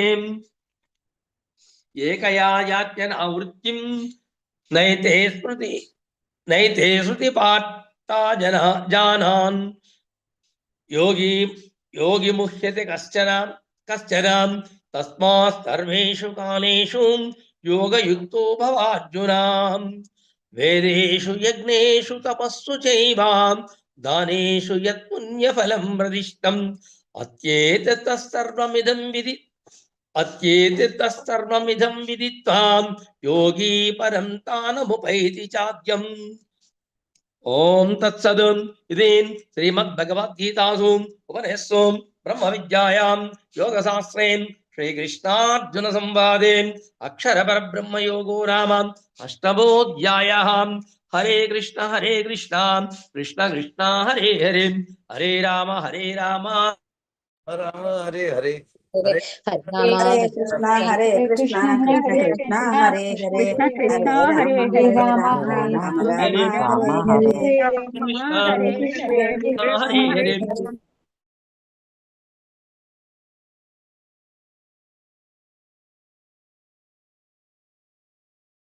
नागलक्ष्मी माता जी हरे कृष्ण। यस माता जी हरे कृष्ण। अथ नवमोऽध्यायः। श्रीभगवानुवाच इदं तु ते गुह्यतमं प्रवक्ष्याम्यनसूयवे ज्ञानं विज्ञानसहितं यज्ञात्वा मोक्ष्यसे सुभात् राजविद्या राजगुह्यं पवित्रमिदमुत्तमं प्रत्यक्षावगमं धर्म्यं सुसुखं कर्तुमव्ययम् अश्रद्धधानाः पुरुषा धर्मस्यास्य परन्तप अप्राप्य मां निवर्तन्ते मृत्युसंसारवर्त्मनि मया ततमिदं सर्वं जगदव्यक्तमूर्तिना मत्स्थानि सर्वभूतानि न चाहं तेष्वस्थितः न च मत्स्थानि भूतानि पश्य मे योगमैश्वरम् भूतभृन्न च भूतस्थो ममात्मा भूतभावनः यथाकाशस्थितो नित्यं वायुः सर्वत्र गो महान् तथा सर्वाणि भूतानि मत्स्थानीत्युपधारयाम् सर्वभूतानि कौन्तेय प्रकृतिं यान्ति मामिकाम् कल्पक्षये पुनस्तानि कल्पादौ विसृजाम्यहम् प्रकृतिं स्वामवष्टभ्य विसृजामि पुनः पुनः भूतग्राममिमं कृत्स्नम् अवशं प्रकृतेर्वशात्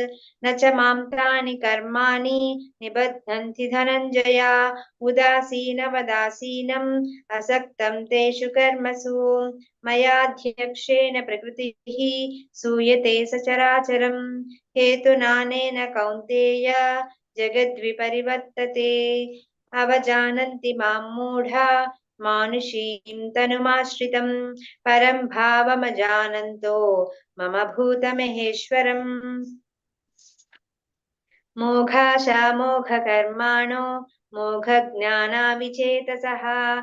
राक्षसीमासुरीं चैव प्रकृतिं मोहिनीं श्रिताः महात्मानस्तु मां पार्थ दैवीं प्रकृतिमाश्रिताः भजन्त्यनन्यमनसो ज्ञात्वा भूतादिमव्ययम् सततं कीर्तयन्तो मां यतन्तश्च दृढव्रताः नमस्यन्त्यश्च मां भक्त्या नित्ययुक्ता उपासते ज्ञानयज्ञेन चाप्यन्ये यजन्तो मामुपासते एकत्वेन पृथक्त्वेन बहुधा विश्वतो मुखम् अहं क्रतुरहं यज्ञः स्वदाहमहमौषधम् मन्त्रोऽहमहमेवाज्यम् अहमग्निरहं हुतं पिताहमस्य जगतो माता धाता पितामहः वेद्यं पवित्रम् ओङ्कार ऋक्सामयजुरेव च गतिर्भर्ता प्रभुः साक्षी निवासः शरणं सुहृत् प्रभवः प्रलयस्थानं निधानं बीजमव्ययम् तपाम्यहमहं वर्षं निगृह्णाम्युत्सृजामि च अमृतं चैव मृत्युश्च सदसच्चाहमर्जुन त्रैविद्या मां सोमपः पूतपापा यज्ञैरिष्ट्वा स्वर्गतिं प्रार्थयन्ते ते पुण्यमासाद्य सुरेन्द्रलोकम् अश्नन्ति दिव्यान् दिवि देव भोगान् ते तं भुक्त्वा स्वर्गलोकं विशालं क्षीणे पुण्ये मत्यलोकं विशन्ति एवं त्रयी धर्ममनुप्रपन्ना गतागतं कामकामा लभन्ते अनन्याश्चिन्तयन्तो मां ये जनाः पर्युपासते तेषां नित्याभियुक्तानां योगक्षेमं वहाम्यहम् येऽप्यन्यदेवता भक्ता यजन्ते श्रद्धयान्विताः तेऽपि मामेव कौन्तेय यजन्त्यविधिपूर्वकम् अहं हि सर्वयज्ञानां भोक्ता च प्रभुरेव च न तु मामभिजानन्ति तत्त्वेनातस्यवन्ति ते यान्ति देवव्रता देवान् पितॄन् यान्ति पितृव्रताः भूतानि यान्ति भूतेज्या यान्ति मद्याजिनोऽपि मां पत्रं पुष्पं फलं तोयं यो मे भक्त्या प्रयच्छति तदहं भक्त्युपहृतम् अश्नामि प्रयतात्मनः यत्करोषि तस्नासि यज्जुहोषि ददासि यत् यत्तपस्यसि कौन्तेय तत्कुरुष्व मदर्पणम् शुभाशुभफलैरेवं मोक्षसे कर्मबन्धनैः सन्न्यासयोगयुक्तात्मा विमुक्तो मामुपैष्यसि समोऽहं सर्वभूतेषु न मे द्वेषोऽस्ति न प्रियः ये भजन्ति तु मां भक्त्या मयि ते तेषु चाप्यहम् अपि चेत् सुदुराचारो भजते माम् अनन्यभाक् साधुरेव समन्तव्यः सम्यग् व्यवसितो हि सः क्षिप्रं भवति धर्मात्मा स्वच्छान्तिं निगच्छति कौन्तेय प्रतिजानीहि न मे भक्तः प्रणश्यति मां हि पार्थव्यपाश्रित्य येऽपि स्युः पापयोनयः स्त्रियो वैश्यास्तथा शूद्राः तेऽपि यान्ति परां गतिम् किं पुनर्ब्राह्मणः पुण्या भक्ता राजर्षयस्तथा अनित्यमसुखं लोकम् इमं प्राप्य भजस्व मां मन्मना भव मद्भक्तो मद्याजी मां नमस्कुरु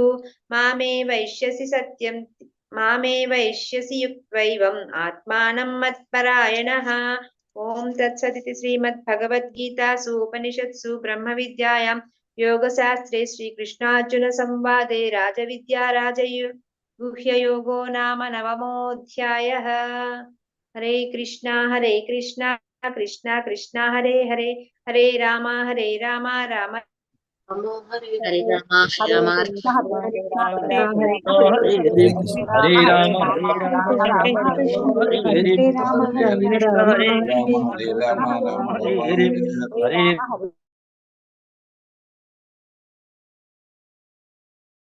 माताजी।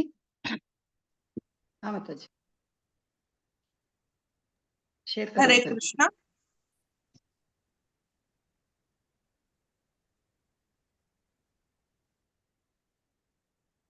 ओम श्री परमात्मने नमः। श्रीमद्भगवद्गीता अथ दशमोऽध्यायः।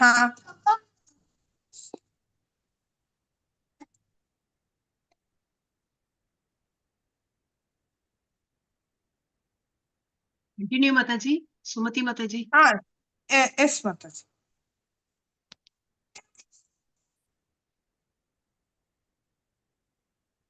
श्री भगवानुवाच भूय एव महाबाहो शृणु मे परमं वचः यत्तेऽहं प्रीयमाणाय वक्ष्यामि हितकाम्यया न मे विदुःसुरगणाः प्रभवं न महर्षयः अहमादिर्हि देवानां महर्षीणां च सर्वशः यो मामजमनादिं च वेत्ति लोकमहेश्वरम् असम्मूढः समर्थ्येषु सर्वपापैः प्रमुच्यते बुद्धिर्ज्ञानमसम्मोहः क्षमा सत्यं दमः शमः सुखं दुःखं भवो भावो भयं च भयमेव च अहिंसा समता तुष्टिः तपोदानं यशो यशः भवन्ति भावा भूतानां मत्त एव पृथग्विदाः महर्षयः सप्त पूर्वे चत्वारो मनवस्तथा मद्भावा मानसा जाता येषां लोक इमा प्रजाः एतां विभूतिं योगं च मम यो वेत्ति तत्त्वतः सोऽविकम्पेन योगेन युज्यते नात्र संशयः अहं सर्वस्य प्रभवो मत्तः सर्वं प्रवर्तते इति मत्वा भजन्ते मां बुधा भावसमन्विताः मच्चित्ता मद्गतः प्राणा बोधयन्तः परस्परं कथयन्तश्च मां नित्यं तुष्यन्ति च रमन्ति च तेषां सततयुक्तानां भजतां प्रीतिपूर्वकं ददामि बुद्धियोगं तं येन मामुपयान्ति ते तेषामेवानुकम्पार्थम् अहमज्ञानजन्तमः नाशयाम्यात्मभावस्थो ज्ञानदीपेन भास्वता।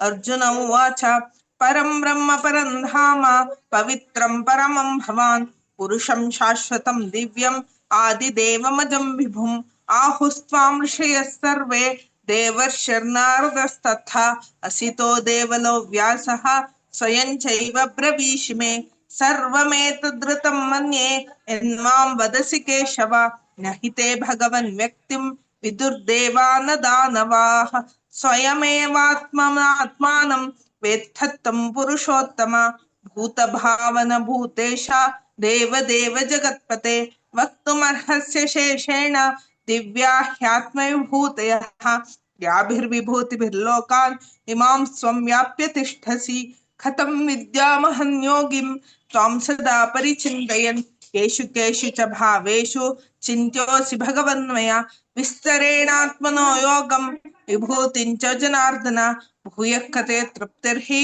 शृण्वतो नास्ति मे मृतम्। श्री भगवानुवाच हन्त ते कथयिष्यामि दिव्या ह्यात्मविभूतयः प्राधान्यतः कुरु श्रेष्ठ नास्त्यन्तो विस्तरस्य मे अहमात्मा गुडाकेश सर्वभूताशय स्थितः अहमादिश्च मध्यं च भूतानामन्त एव च आदित्यानामहं विष्णुं ज्योतिषां रविरंशुमान् मरीचर्मरुतामस्मि नक्षत्राणामहं शशि वेदानां सामवेदोऽस्मि देवानामस्मि वासवः इन्द्रियाणां मनश्चास्मि भूतानामस्मि चेतना रुद्राणां शङ्करश्चास्मि वित्तेषो यक्षरक्षसां वसूनां पावकश्चास्मि मेरुशिखरिणामहं पुरोदसां च मुख्यं मां विद्धि पार्थ बृहस्पतिं सेनानीनामहं स्कन्दः सरसामस्मि सागरः महर्षीणां भृगुरहं गिरामस्मैकमक्षरम् यज्ञानां जपयज्ञोऽस्मि स्थावराणां हिमालयः अश्वत्थः सर्ववृक्षाणां देवर्षीणां च नारदः गन्धर्वाणां चित्ररथः सिद्धानां कपिलो मुनिः उच्चैश्रवसमश्वानां विद्धि माममृतोद्भवम् ऐरावतं गजेन्द्राणां नराणां च नराधिपम् आयुधानामहं वज्रं धेनूनामस्मि कामधुक् प्रजनश्चास्मि कन्दर्पः सर्पाणामस्मि वासुकिः अनन्तश्चास्मि नागानां वरुणो यादसामहं पितॄणामर्यमा चास्मि यमः संयमतामहं प्रह्लादश्चास्मि दैत्यानां कालः कलयतामहं मृगाणां च मृगेन्द्रोऽहं वैनतेयश्च पक्षिणां पवनः पवतामस्मि रामः शस्त्रभृतामहं झषाणां मकरश्चास्मि स्रोतसामस्मि जाह्नवी सर्गाणामादिरन्तश्च मध्यं चैवाहमर्जुन अध्यात्मविद्या विद्यानां वादप्रवदतामहम् अक्षराणामकारोऽस्मि द्वन्द्वः सामासिकस्य च अहमेवाक्षयः कालो धाताहं विश्वतोमुखः मृत्युः सर्वहरश्चाहम् उद्भवश्च भविष्यताम् कीर्तिश्रीवाच्च नारीणां स्मृतिर्मेधा धृतिः क्षमा बृहत्साम तथा साम्नां गायत्री छन्दसामहं मासानां मार्गशीर्षोऽहं ऋतूनां कुसुमाकरः द्यूतं झलेतामस्मि तेजस्तेजस्विनामहं जयोऽस्मि व्यवसायोऽस्मि सत्त्वं सत्त्ववतामहं वृष्णीनां वासुदेवोऽस्मि पाण्डवानां धनञ्जयः मुनीनामप्यहं व्यासः कवीनामुशना कविः दण्डो दमयितामस्मि नीतिरस्मि जिगीषताम् मौनं चैवास्मि भूतानां ज्ञानं ज्ञानवतामहं यच्चापि सर्वभूतानां बीजं तदहमर्जुन न तदस्ति विना यत् स्यात् मया भूतं चराचरं नान्तोऽस्ति मम दिव्यानां विभूतीनां परन्तप एष तु उद्देश्यतः प्रोक्तो विभूतेर्विस्तरो मया यद्यद्विभूतिमत्सत्त्वं श्रीमदूर्जितमेव वा तत्तदेवावगच्छत्वं मम तेजोंशसम्भवम् अथवा बहुनैतेन किं ज्ञानेन तवार्जुन इष्टभ्याहमिदं कृत्स्नम् एकांशेन स्थितो जगत् ॐ तत्सदिति श्रीमद्भगवद्गीतासु उपनिषत्सु ब्रह्मविद्यायां योगशास्त्रे श्रीकृष्णार्जुनसंवादे विभूतियोगो नाम दशमोऽध्यायः। हरे कृष्ण कृष्ण कृष्ण हरे हरे हरे राम राम राम राम हरे हरे हरे हरे कृष्ण कृष्ण कृष्ण हरे हरे हरे राम राम हरे हरे हरे कृष्ण कृष्ण हरे हरे। ॐ नमो भगवते वासुदेवाय। ॐ श्री परमात्मने नमः। अतः विश्वरूपसन्दर्शनयोगो नाम एकादशोऽध्यायः। अर्जुन उवाच मदनुग्रहाय परमं गुह्यमध्यात्मसङ्गीतं यत्त्वयोक्तं वचस्तेन मोहोऽयं विगतो मम भवाप्ययौ हि भूतानां श्रुतौ विस्तरशो मया त्वत्तः कमलपत्राक्ष महात्म्यमपि चाव्ययम् एवमेतद्यदात्तत्वम् आत्मानं परमेश्वर द्रष्टुमिच्छामि ते रूपम् ऐश्वरं पुरुषोत्तमा मन्यसे यदि तच्चक्यं मया दृष्टमिति प्रभो योगेश्वर ततो मे त्वं दर्शयात्मानमव्ययम्।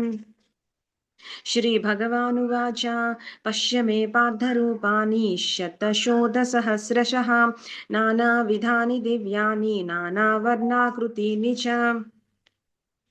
पश्यादित्यान् वसून् रुद्रान् अश्विनौ मरुतस्तथा बहून्यदृष्टपूर्वाणि पश्याश्चर्याणि भारत यहैकस्तं जगत्कृत्स्नं पश्याद्य सचराचरं मम देहे गुडाकेश यच्चान्यद्द्रष्टुमिच्छसि न तु मां शक्यसे द्रष्टुम् अनेनैव स्वचक्षुषा दिव्यं ददामि ते चक्षुः पश्य मे योगमैश्वरम्। सञ्जय उवाच एवमुक्त्वा ततो राजन् महायोगेश्वरो हरिः दर्शयामास पार्थाय परमं रूपमैश्वरम् अनेकवक्त्रनयनम् अनेकाद्भुतदर्शनम् अनेकदिव्याभरणं दिव्यानेकोद्यतायुधम् दिव्यमाल्याम्बरधरं दिव्यगन्धानुलेपनं सर्वाश्चर्यमयं देवम् अनन्तं विश्वतोमुखम् दिवि सूर्यसहस्रस्य भवेद्युगपदुत्थिता यदि भासदृशी सा स्याद् भासस्तस्य महात्मनः तत्रैकस्तं जगत्कृत्स्नं प्रविभक्तमनेकधा अपश्य देवदेवस्य शरीरे पाण्डवस्तदा ततः स विस्मयाविष्टो हृष्टरोमा धनञ्जयः प्रणम्य शिरसा देवं कृताञ्जलिरभाषत अर्जुन उवाच पश्यामि देवांस्तव देवदेहे सर्वांस्तदा भूतविशेषसङ्घान् ब्रह्मानमीशं कमलासनस्थं ऋषींश्च सर्वान्नुराङ्गश्च दिव्यान् अनेकबाहूदरवक्त्रनेत्रं पश्यामि त्वां सर्वतोऽनन्तरूपं नान्तं न मध्यं न पुनस्तवादिं पश्यामि विश्वेश्वर विश्वरूपा किरीटिनं गदिनं चक्रिणं च तेजोराशिं सर्वतो दीप्तिमनन्तं पश्यामि त्वां दुर्निरीक्ष्यं समन्ताद् दीप्तानलार्कद्युतिमप्रमेयम् तत्त्वमक्षरं परमं वेदितव्यं त्वमस्य विश्वस्य परं निधानं त्वमव्यय शाश्वत धर्मगोप्ता सनातनस्त्वं पुरुषो मतो मे अनादिमध्यान्तमनन्तवीर्यम् अनन्तबाहुं शशिसूर्यनेत्रं पश्यामि त्वां दीप्तहुतासवक्त्रं स्वदेजसा विश्वमिदं तपन्तम्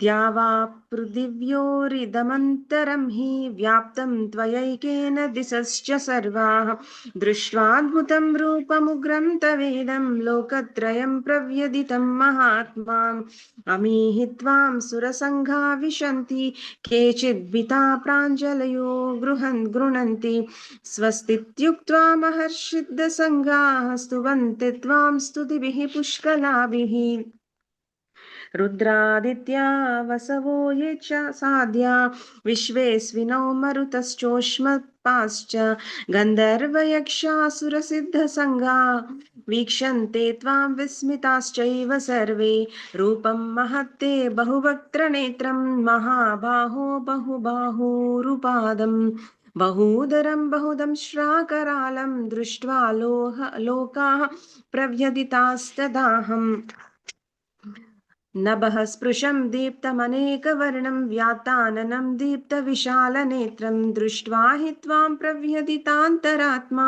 धृतिं न विन्दामि शमं च विष्णु दंष्ट्राकरालानि च ते मुखानि दृष्ट्वैव कालानलसन्निभानि दिशो न जाने न लभे च शर्मा प्रसीद देवेश जगन्निवास अमी च त्वां धृतराष्ट्रस्य पुत्राः सर्वे सहैवावनिपालसङ्घैः भीष्मो द्रोणः सूतपुत्रस्तथासौ सहास्मदीयैरपि योधमुख्यैः वक्त्राणि ते त्वरमाना विशन्ति दंष्ट्राकरालानि भयानकानि केचिद्विलग्ना दशरान्तरेषु सन्दृश्यन्ते चूर्णितैरुत्तमाङ्गैः यथा नदीनां बहवोऽम्बुवेगाः समुद्रमेवाभिमुखा द्रवन्ति तथा तवामि नरलोकवीरा विशन्ति वक्त्राण्यभिविज्वलन्ति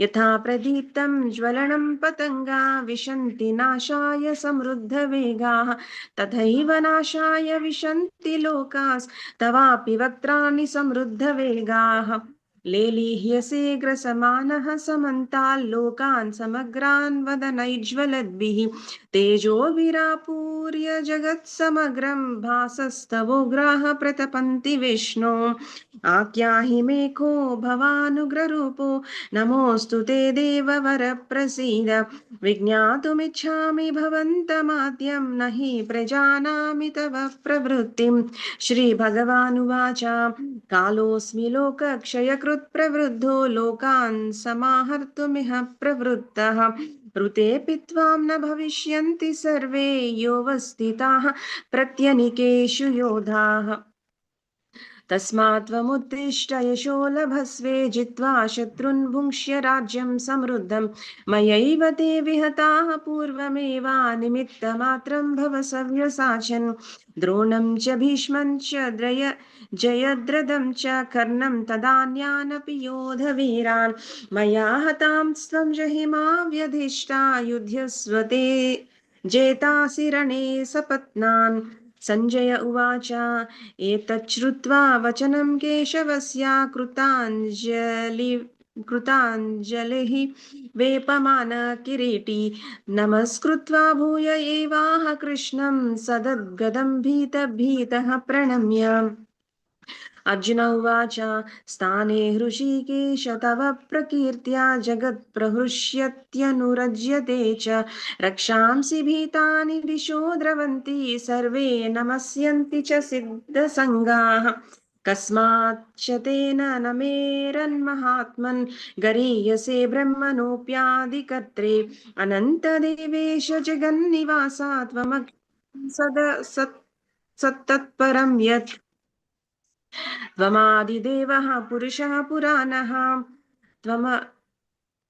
त्वमस्य विश्वस्य परं निधानं वेत्तासि वेद्यं च परं च धाम त्वया ततं विश्वमनन्तरूपा वायुर्यमोऽग्निर्वरुणः शशाङ्कः प्रजापतिस्त्वं प्रपितामहश्च नमो नमस्तेऽस्तु सहस्रकृत्वः पुनश्च भूयोऽपि नमो नमस्ते नमः पुरस्तादत पृष्ठतस्ते नमोऽस्तु ते सर्वत एव सर्व अनन्तवीर्यामितविक्रमस्त्वं सर्वं समाप्नोषि ततोऽसि सर्वः सखेति मत्वा प्रसवं यदुक्तं हे कृष्ण हे यादव हे सखेति अजानता महिमानं तवेदं मया प्रमादात् प्रणयेन वापि यच्चापहसादमसत् कृतोऽसि विहारशय्यासनभोजनेषु एको तवाप्यच्युत तत्समक्षं तत्क्षामये त्वामहमप्रमेयं पितासि लोकस्य चराचरस्य त्वमस्य पूज्यस्य गुरुर्गरीयान् न त्वत्समोऽस्तभ्यधिकः कुतोऽन्यो लोकत्रये अप्यप्रतिमप्रभाव तस्मात् प्रणम्य प्रणिधाय कायं प्रसादये त्वामहमीश मीड्यम् पितेव पुत्रस्य सखेव सख्युते प्रियभोक्तृयायमानसि देव सोऽहम् अदृष्टपूर्वं हृषितोऽस्मि दृष्ट्वा भयेन च प्रव्यथितं मनो मे तदेव मे दर्शय देवरूपं प्रसीद देवेश जगन्निवास किरीटिनं गदिनं चक्रहस्तम् इच्छामि त्वां द्रष्टुमहं तदैव तेनैव रूपेण चतुर्भुजेन सहस्रबाहो भव विश्वमूर्ते श्रीभगवानुवाच मया प्रसन्नेन तवार्जुनेदं रूपं परं दर्शितमात्मयोगात् तेजोमयं विश्वमनन्तमाद्यं यन्मे त्वदन्येन न दृष्टपूर्वम् न वेदयज्ञाध्ययनैर्न दानैर्न च क्रियाभिर्न तपोभिरुग्रैः एवं रूपः शक्याहं नृलोके द्रष्टुं त्वदन्येन कुरु प्रवीरा मा ते व्यथा मा च विमूढभावो दृष्ट्वा रूपं घोरमिदृङ्गमेदं व्यपेतभिः प्रीतमना पुनस्त्वं तदेव मे रूपमिदं प्रपश्य संजय उवाच इत्यर्जुनं वासुदेवस्तथोक्त्वा स्वकं रूपं दर्शयामास भूयः आश्वासयामास आश्वासयामास च भीतमेनं भूत्वा पुनः सौम्य वपुर्महात्मा। अर्जुन उवाच दृष्ट्वेदं मानुषं रूपं तव सौम्यं जनार्दन इदानीमस्मि संवृत्तः सचेताः प्रकृतिं गतः। श्रीभगवानुवाच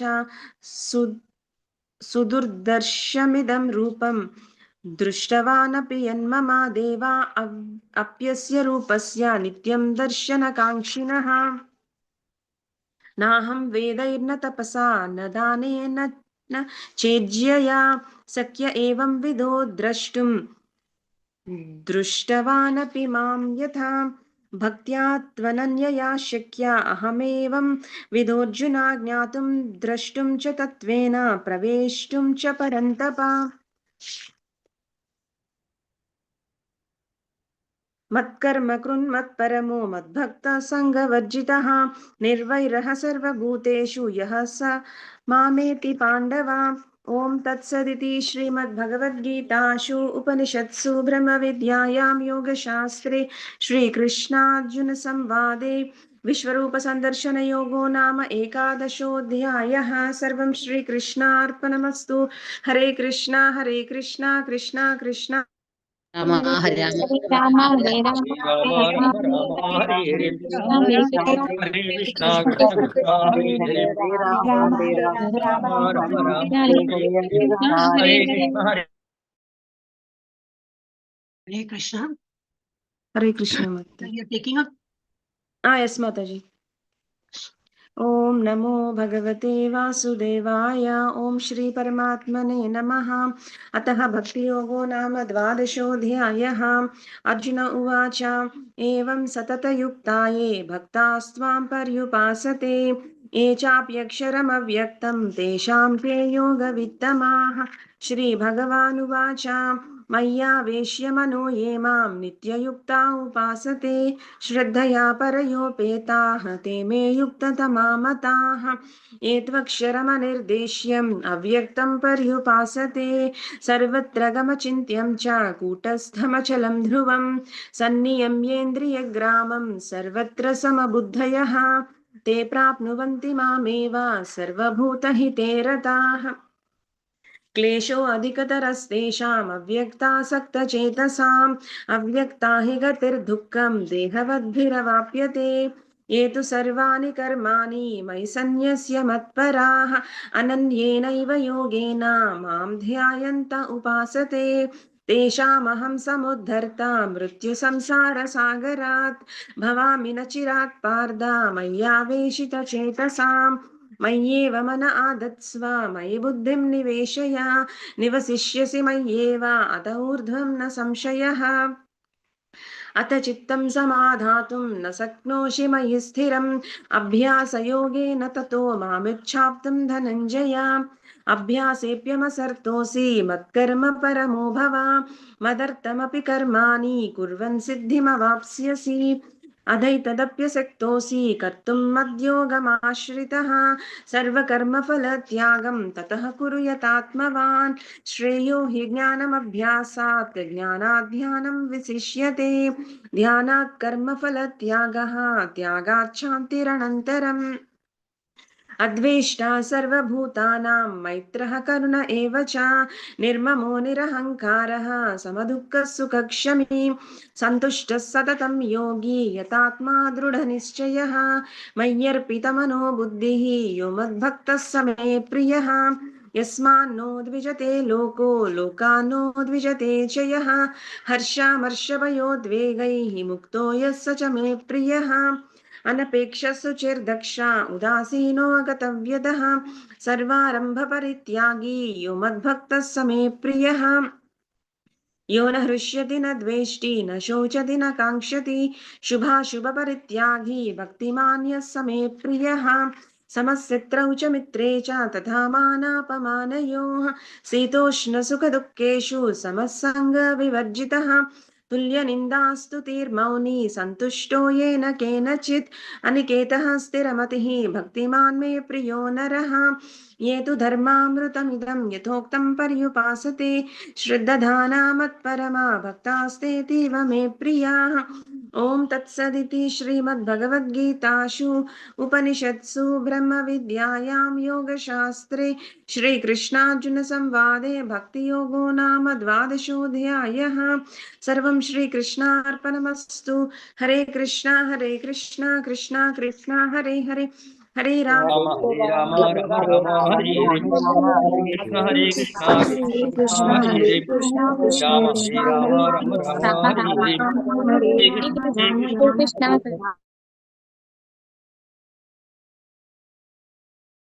श्री परमात्मने नमः। श्रीमद्भगवद्गीता अथ त्रयोदशोऽध्यायः। अर्जुन उवाच प्रकृतिं पुरुषं चैव क्षेत्रक्षेत्रज्ञमेव च एतद्वेदितुमिच्छामि ज्ञानज्ञेय च केशव। श्रीभगवानुवाच इदम् इदं शरीरं कौन्तेय क्षेत्रमित्यभिधीयते एतद्यो वेत्ति तं प्राहुः क्षेत्रज्ञ इति तद्विदः। क्षेत्रज्ञ चापि मां वेत्ति सर्वक्षेत्रेषु भारत। क्षेत्रक्षेत्रज्ञयोः ज्ञानं यत्तज्ज्ञानं मतं मम।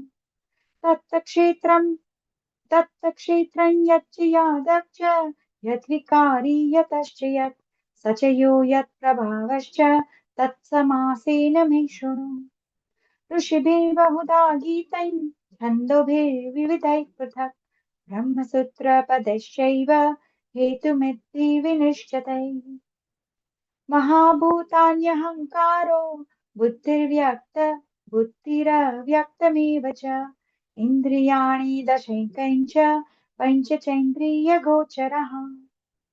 इच्छा द्वेषस्य सुखं दुःखं सङ्घातश्चेतना धृतिः एतत् क्षेत्रमसमासेन सविकारमुदाहृतम्।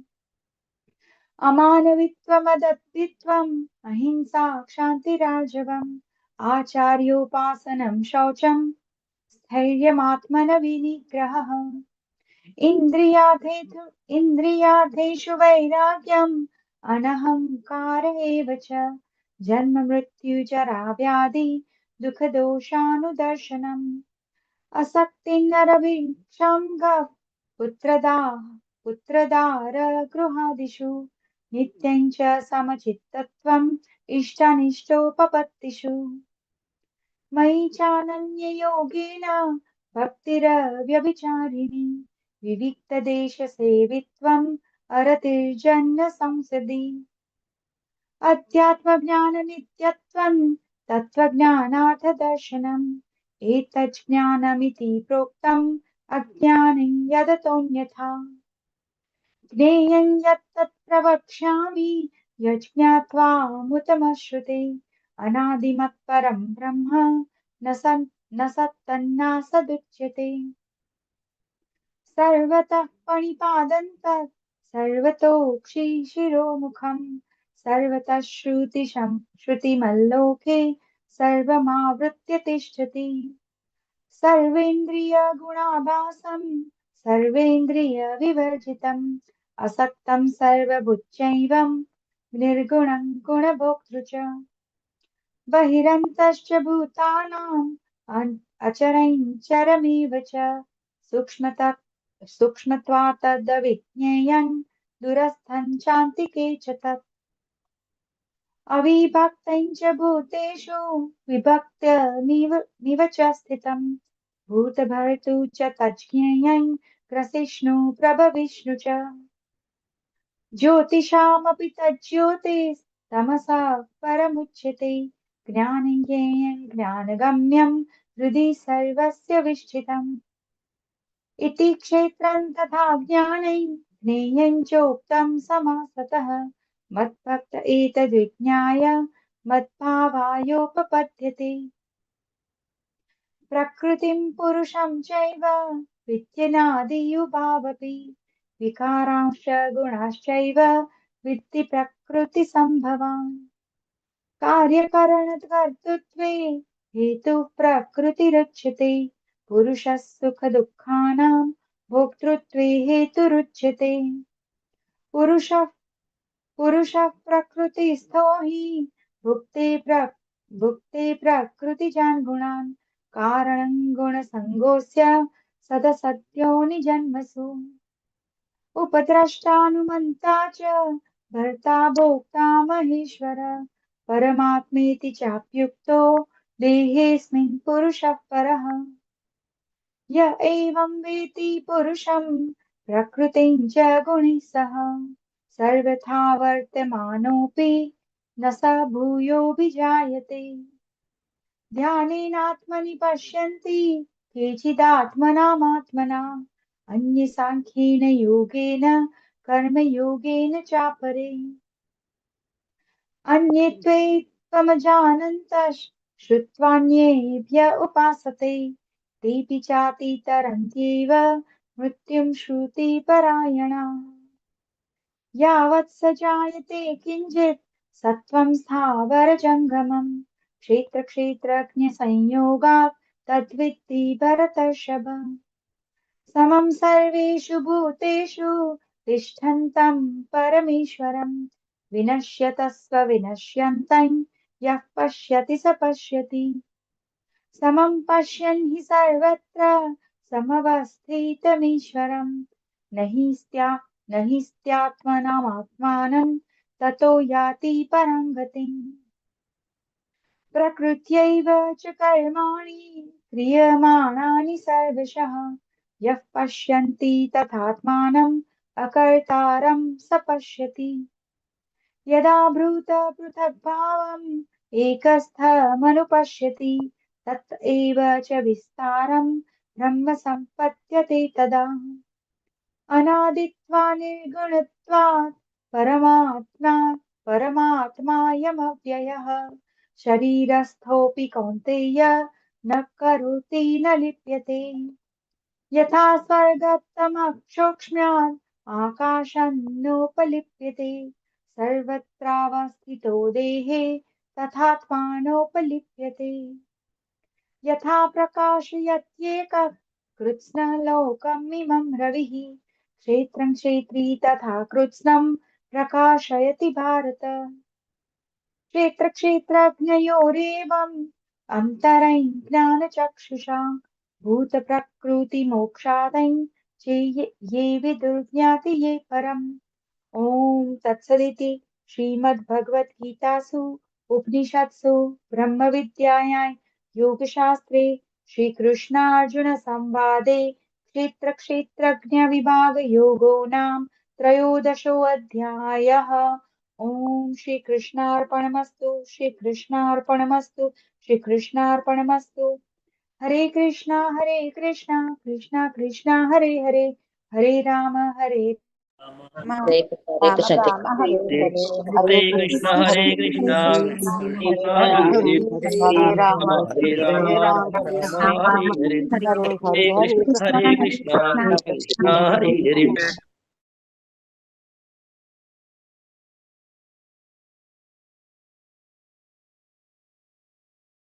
हरप्रिया हरे कृष्ण हरे कृष्णा माताजी सादर प्रणाम हरे कृष्ण मैं स्टार्ट माताजी यस माता जी हरे कृष्ण हरे कृष्ण ओम श्री परमात्मने नमः अथ चतुर्दशोऽध्यायः श्री भगवानुवाच परं भूय प्रवक्ष्यामि ज्ञानानां ज्ञानमुत्तमं यज्ञात्वा मुनयः सर्वे परां सिद्धिम् इतो गतः इदं ज्ञानम् उपाश्रित्य मम साधर्म्यम् आगतः सर्गेऽपि नोपजायन्ते प्रलये न व्यथन्ति च मम योनिर्महद्ब्रह्म तस्मिन् गर्भं ददाम्यहम् सम्भवः सर्वभूतानां ततो भवति भारत सर्वयोनिषु कौन्तेय मूर्तयः सम्भवन्ति यः तासां ब्रह्म महति योनि अहं बीजः प्रदपिता सत्त्वं रजस्तम इति गुणा प्रकृतिसम्भवः निबध्नान्ति महाबाहो देहे देहिनम् अव्ययम् तत्र सत्त्वं निर्मलत्वात् प्रकाशकम् अनामयम् सुखसङ्गेन बध्नाति ज्ञानसङ्गेन चानघ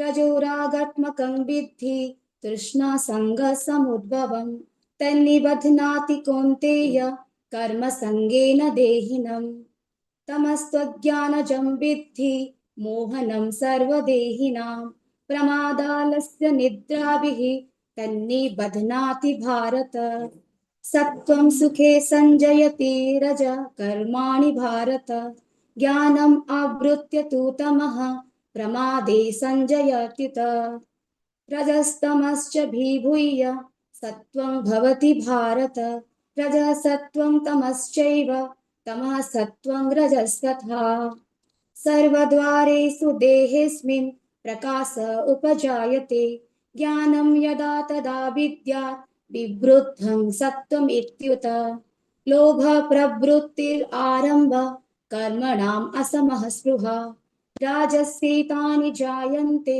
विवृद्धे भरतर्षभ अप्रकाशो प्रवृत्तिश्च प्रमादो मोह एव च तमस्येतानि जायन्ते विवृद्धे कुरु नन्दन यदा सत्त्वे प्रवृद्धे तु प्रलयं याति देहभृत् तदोत्तमं विदां लोकान् अमलान् प्रतिपद्यते रजसी प्रलयं गत्वा कर्मसङ्गीषु जायते तथा प्रलीनस्तमसि मूढयोनिषु जायते कर्मणः सुकृत्स्याहुः सात्विकं निर्मलं फलं रजसस्तु फलं दुःखम् अज्ञानं तमसः फलम् सत्त्वात् सञ्जायते ज्ञानं रजसो लोभ एव च प्रमादः मोहः तमसो भवतो अज्ञानम् एव च ऊर्ध्वं गच्छन्ति सत्त्वस्था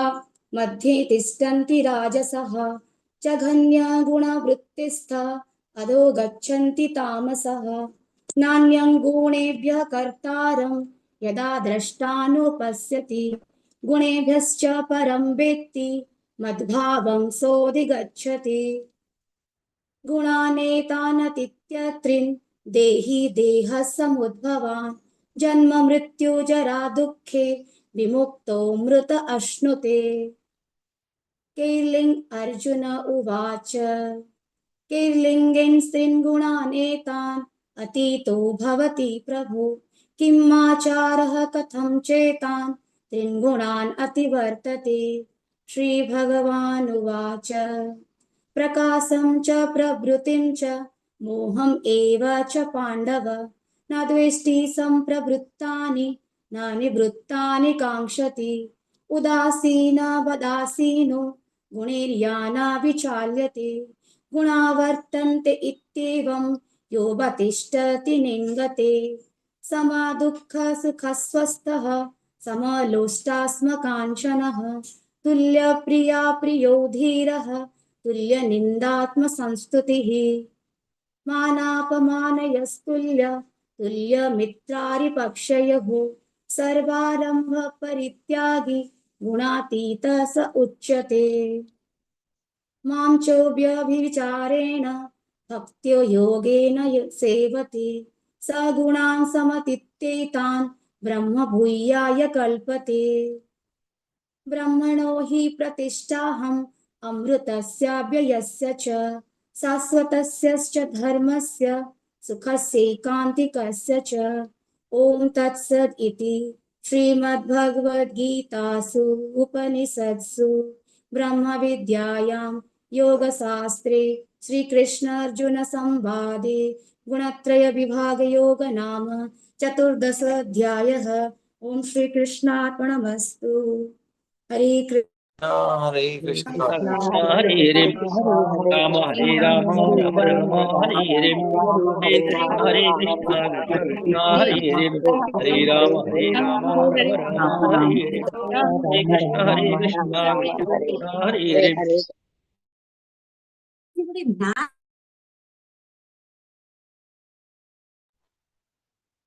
हरे कृष्णा माता जी। Yes, Mataji, go ahead. हरे कृष्णा। ओम श्री कृष्ण परमात्मने नमः। ओम नमो भगवते वासुदेवाय। अथ पंचदशोऽध्यायः पुरुषोत्तमयोगः। श्रीभगवानुवाच ऊर्ध्वमूलमदः शाखम् अश्वत्थं प्राहुरव्ययम् छन्दांसि यस्य पर्णानि यस्तं वेद स वेदवेत्। अधश्चोर्ध्वं प्रसुता तस्य शाखा गुणप्रवृद्धा विषयप्रवालाः। अधश्च मूलान्यनुसन्ददानि कर्मानुबन्धीनि मनुष्यलोके। न रूपमस्येह ततोपलभ्यते नान्दो न चादिर्न च सम्प्रतिष्ठा। अश्वत्थमेनं सुविरूढमूलम् असङ्गशस्त्रेण दृढेन चित्वा ततः पदं तत्परिमार्गितव्यम् यस्मिन् गता न निवर्तन्ति भूयः। तमेव चाद्यं पुरुषं प्रपद्ये ततः प्रवृत्ति प्रसुता पुराणी। निर्माणमोहाजितसङ्गदोष आध्यात्मनित्या विनिवृत्तकामाः द्वन्द्वैर्विमुक्ता सुखदुःखसंज्ञैर्गच्छन्त्यमूढा पदमव्ययं तत्। न तद्भासयते सूर्यो न शशाङ्को न पावकः यद्गत्वा न निवर्तन्ते तद्धाम परमं मम। ममैवांशो जीवलोके जीवभूत सनातनः मनसष्टानीन्द्रियाणि प्रकृतिस्थानि कर्षति। शरीरं यदवाप्नोति यच्चाप्युत्क्रामतीश्वरः गृहीत्वा इदानि संयाति वायुर्गन्धानि वाशयात्। श्रोत्रं चक्षुस्पर्शनं च रसनं घ्राणमेव च अधिष्ठाय मनश्चायं विषयानुपसेवते। उत्क्रामन्तं स्थितं वापि भुञ्जानं वा गुणान्वितं विमूढानानुपश्यन्ति पश्यन्ति ज्ञानचक्षुषाम्। यदन्तो योगिनश्चैनं पश्यन्दात्मन्यवस्थितम् यदन्तोऽप्यकृतात्मानो नैनं पश्यन्ति चेदसः। यदादित्यगतं तेजो जगद्भासयतेऽखिलं यच्चन्द्रमसि यच्चाग्नो तत्तेजो विद्धिमामकम्। कामाविश्यश्च भूतानि धारयाम्यहमोजसा पुष्णामि चौषधी सर्वाः सोमो भूत्वा रसात्मकः। अहं वैश्वानरो भूत्वा प्राणिनां देहमाश्रिताः प्राणापानसमायुक्तः पञ्चमेन्नं चतुर्विधं सर्वस्य चाहं कृति सन्निविष्टो मत्तस्मृति ज्ञानमवोहनं च वेदैश्च सर्वैरहमेव वेद्यो वेदान्तकृत् वेदविदेव चाहम्। द्वाविमो पुरुषो लोके चरचाक्षर एव च क्षर सर्वाणि भूतानि कूढस्थो अक्षर उच्यते। उत्तम पुरुषस्तुन्य परमात्मेत्युदाहृतः यो लोकत्रयमाविश्य विवर्तव्य ईश्वरः। यस्माक्षरमधीतोऽहम् अक्षरादपि चोत्तमः अधोऽस्मि लोके वेदे च प्रथितः पुरुषोत्तमः।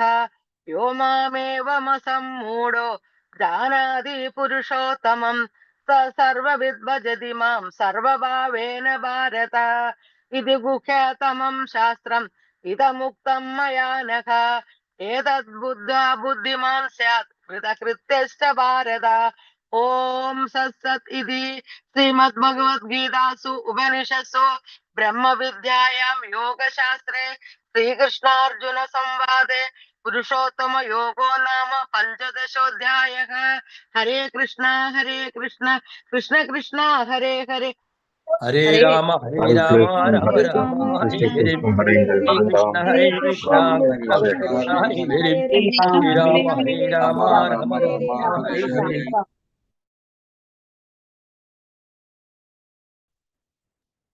ईश्वरी माता जी। हरे कृष्णा माता जी। सादर प्रणाम सभी भक्तों को। हरे कृष्णा। धन्यवाद माता जी। अध्याय 16 देवी तथा आसुरी स्वभाव। श्री भगवान उवाच अभ्यं सत्व संशुद्धेर्ज्ञान योग व्यवस्थितिः दानं दमश्च यज्ञश्च स्वाध्यायस्तप आर्जवम् अहिंसा सत्यं क्रोधस्त्यागः शान्तिरापैशुनम् दया भूतेष्वलोलुप्त्वं मार्द्वं हीरचापलम् तेजः क्षमा धृतिः शौचम् अद्रोहो नातिमानिता भवन्ति सम्पदं देवीम् अभिजातस्य भारत दम्भो दर्पोऽभिमानश्च क्रोधापारुष्यमेव च अज्ञानं च विजातस्य पार्था सम्पदम् आसुरीं देवी सम्पदविमोक्षाय निबन्ध्यासुरीमता मा शुचा सम्पदं देवीम् अभिजातो असि पाण्डवः द्वौ भूतसर्गो लोके अस्मिन् देव आसुरेव च देवो विस्तरशः प्रोक्ता आसुरं पार्थ मे शृणु प्रवरतिं च निवृत्तिं च जना न विदुरासुरः न शौचं नापि चाचारो न सत्यं तेषु विद्यते असत्यं न प्रतिष्ठं ते जगद् आहुरनीश्वरम् अपरस्परं सम्भूतं किमन्यत् काम अहेतुकम् एतां दृष्टिम् अवष्टभ्य नष्टात्मनो अल्पबुद्धयः प्रभवन्ति उग्रकर्माणा श्याया जगतो अहितः कामकामा कामम् आश्रित्य दुष्पूरं दम्भमानदान्वितः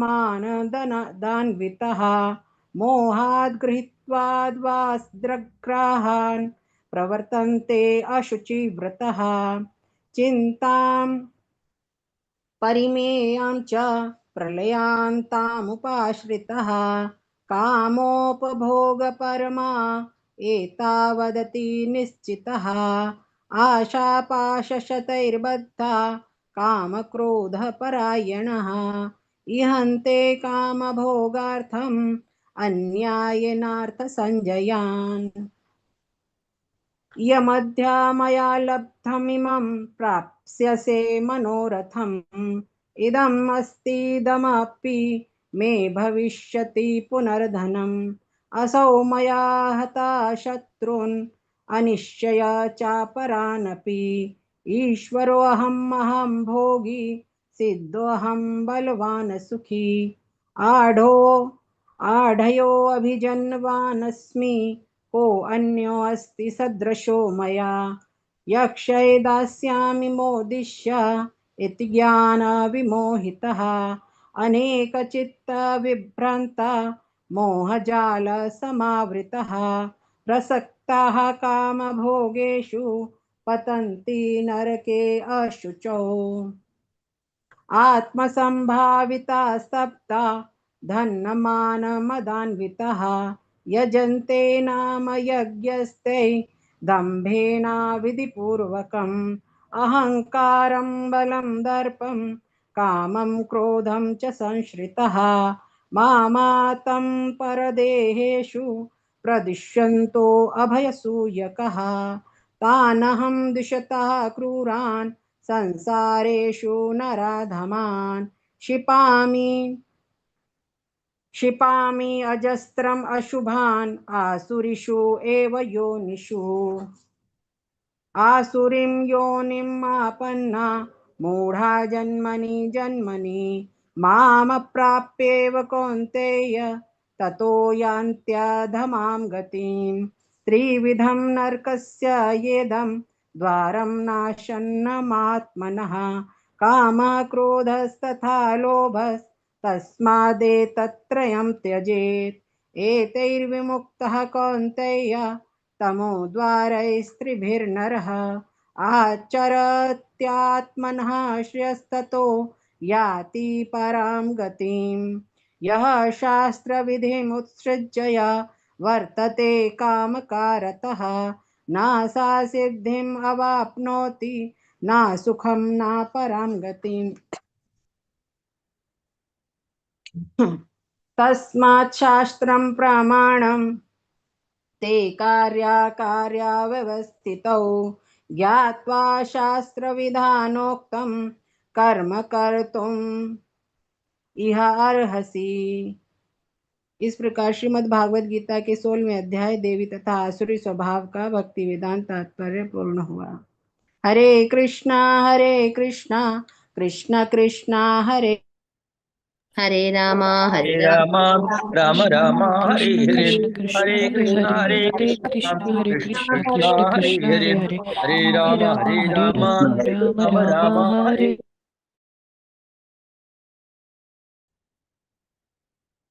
Hare Krishna. Yes, Mataji. Yes, Mataji, I'm taking.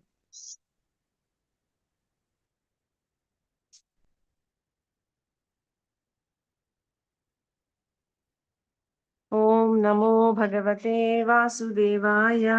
ॐ श्री परमात्मने नमः। अतः श्रद्धात्रय विभाग नाम सप्तदशाध्यायः। अर्जुन उवाच ये शास्त्रविधिमुत्सृज्य यजन्ते श्रद्धयान्विताः तेषां निष्ठा तु का कृष्ण सत्त्वमाहो रजस्तमः। श्रीभगवानुवाच त्रिविधा भवति श्रद्धा देहिनां सा स्वभावजा सात्विकी राजसी चैव तामसी चेति तां शृणु। सत्त्वानुरूपा सर्वस्य श्रद्धा भवति भारत।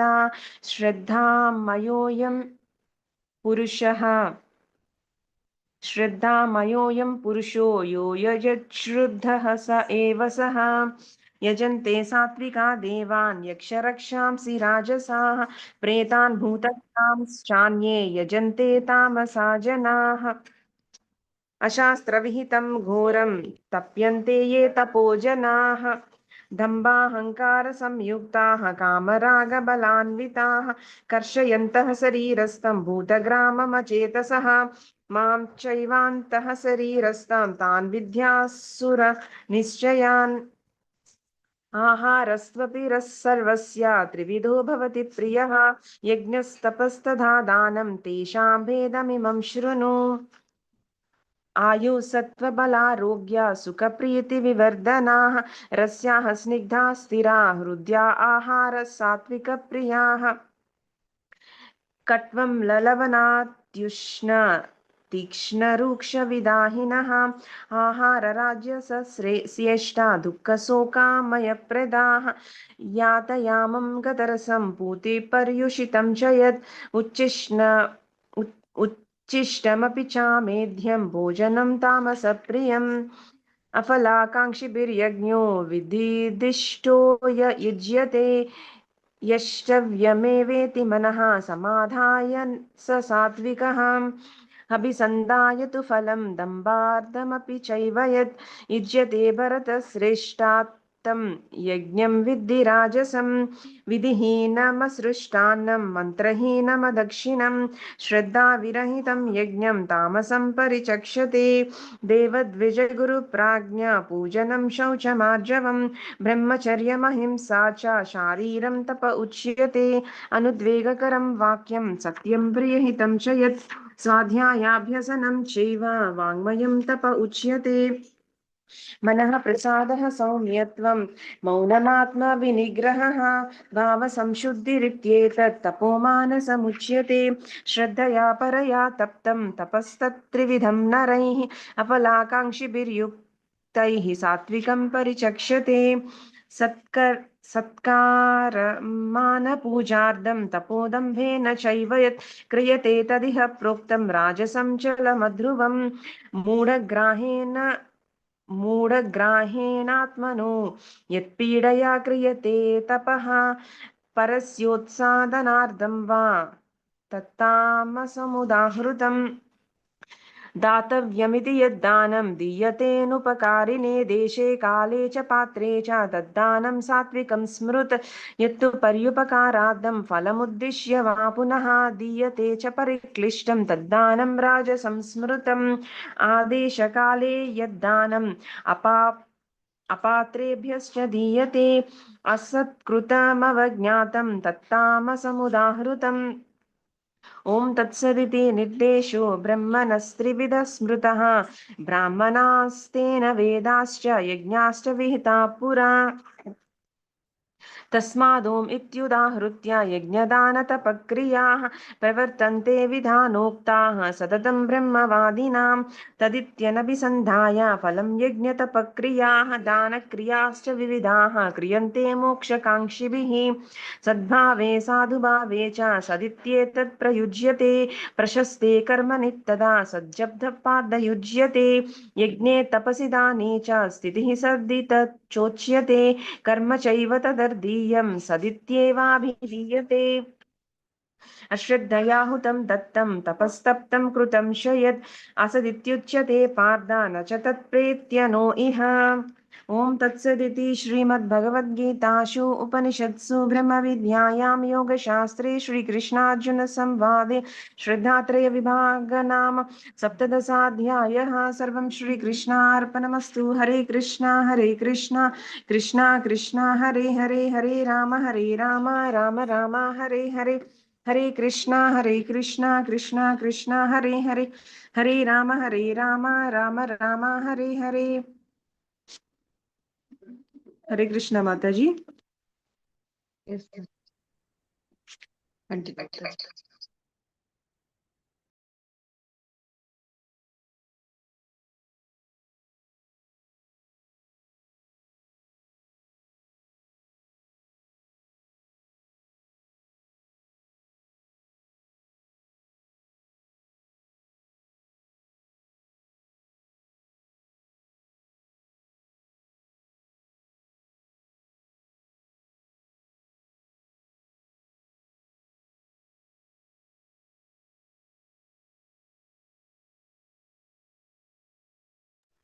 हरे कृष्णा माता जी।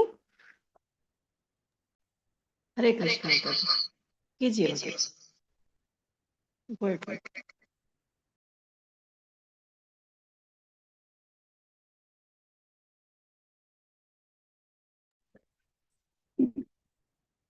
ओम नमो भगवते वासुदेवाय ओम श्री परमात्मने नमः।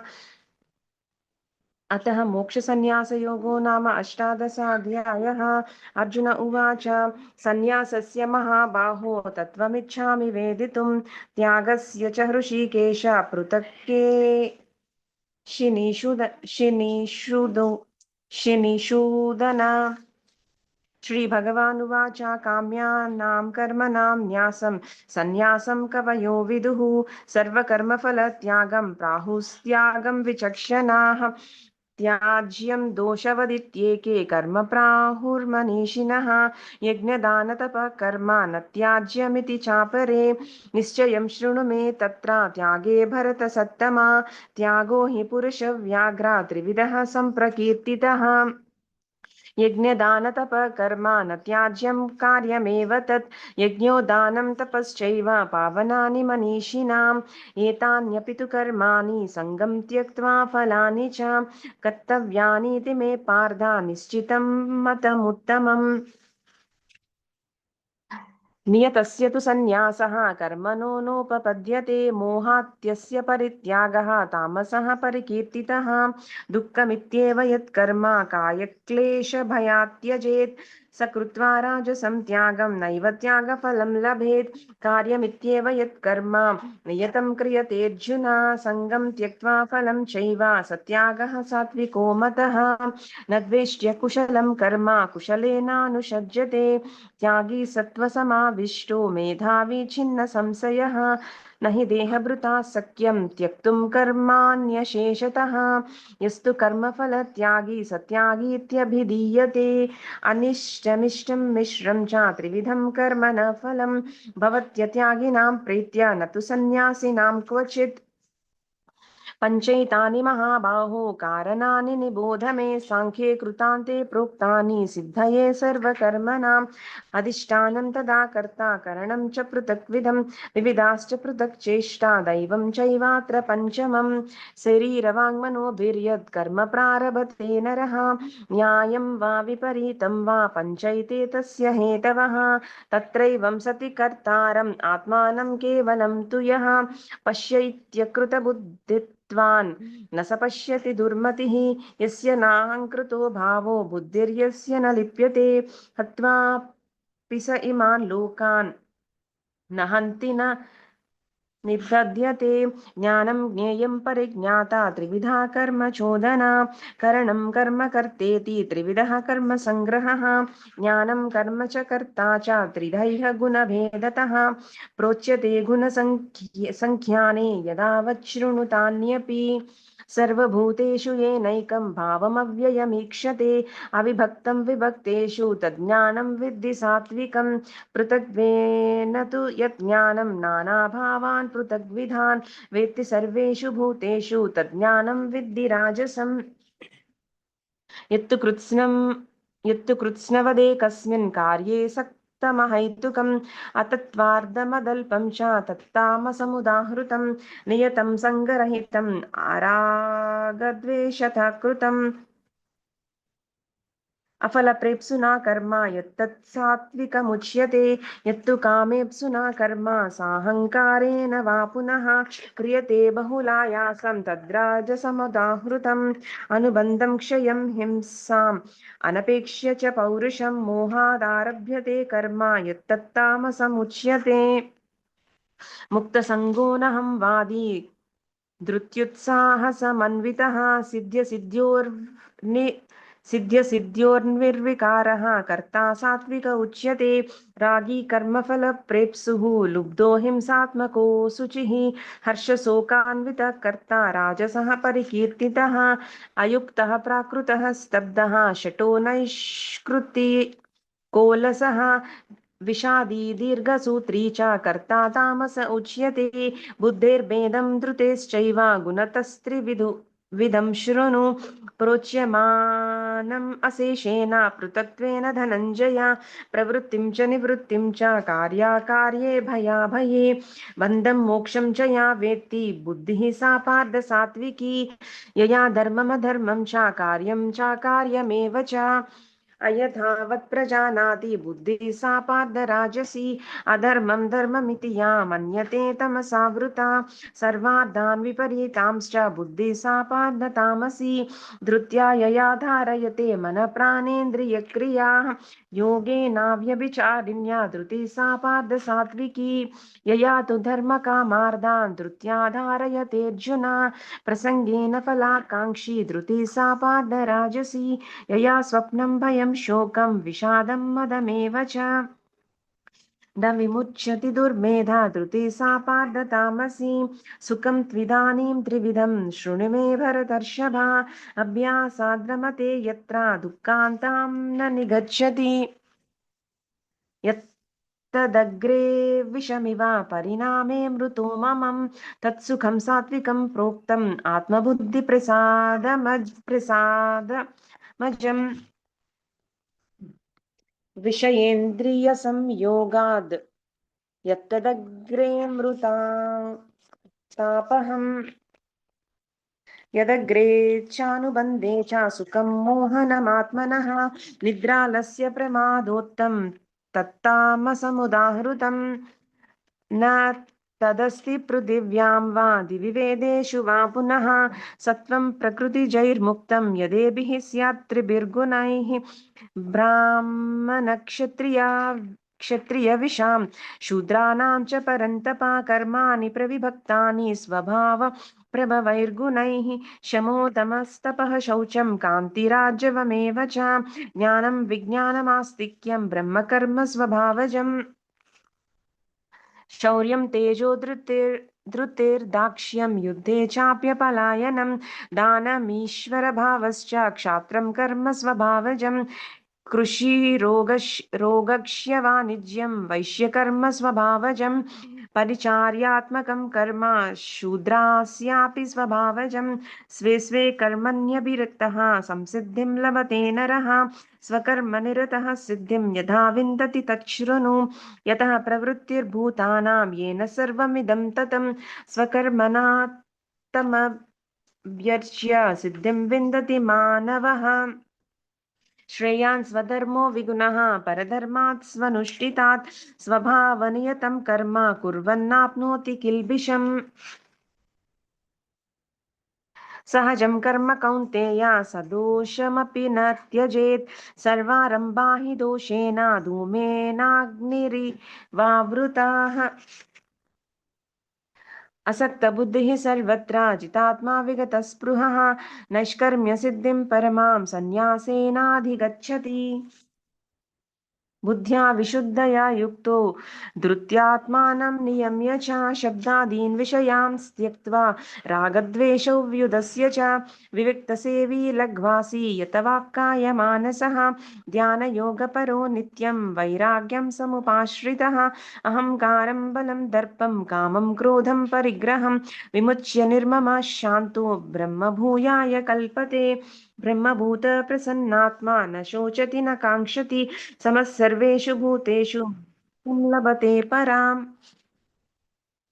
भक्त्या मामभिजानाति यावान् यश्चास्मि तत्त्वतः ततो मां तत्त्वतो ज्ञात्वा विशते तदनन्तरम् सर्वकर्माण्यपि सदा कुर्वाणो मद्व्यपाश्रयः मत्प्रसादादवाप्नोति शाश्वतं पदमव्ययम् चेतसा सर्वकर्माणि मयि सन्न्यस्य मत्पराः बुद्धियोगमुपाश्रित्य मच्चित्तः सततं भव मच्चित्तः सर्वदुर्गाणि मत्प्रसादात् तरिष्यसि हत चेत्त्वमहङ्कारान्न श्रोष्यसि विनक्ष्यसि यदहङ्कारमाश्रित्य न योत्स्य इति मन्यसे मिथ्यैष्य व्यवसायस्ते प्रकृतिस्त्वां नियोक्ष्यति स्वभावजेन कौन्तेय निबद्धः स्वेन कर्मणा कर्तुं नेच्छसि यन्मोहात् करिष्यस्य वसोऽपि यत्तत् ईश्वरः सर्वभूतानां हृद्देशेऽर्जुन तिष्ठति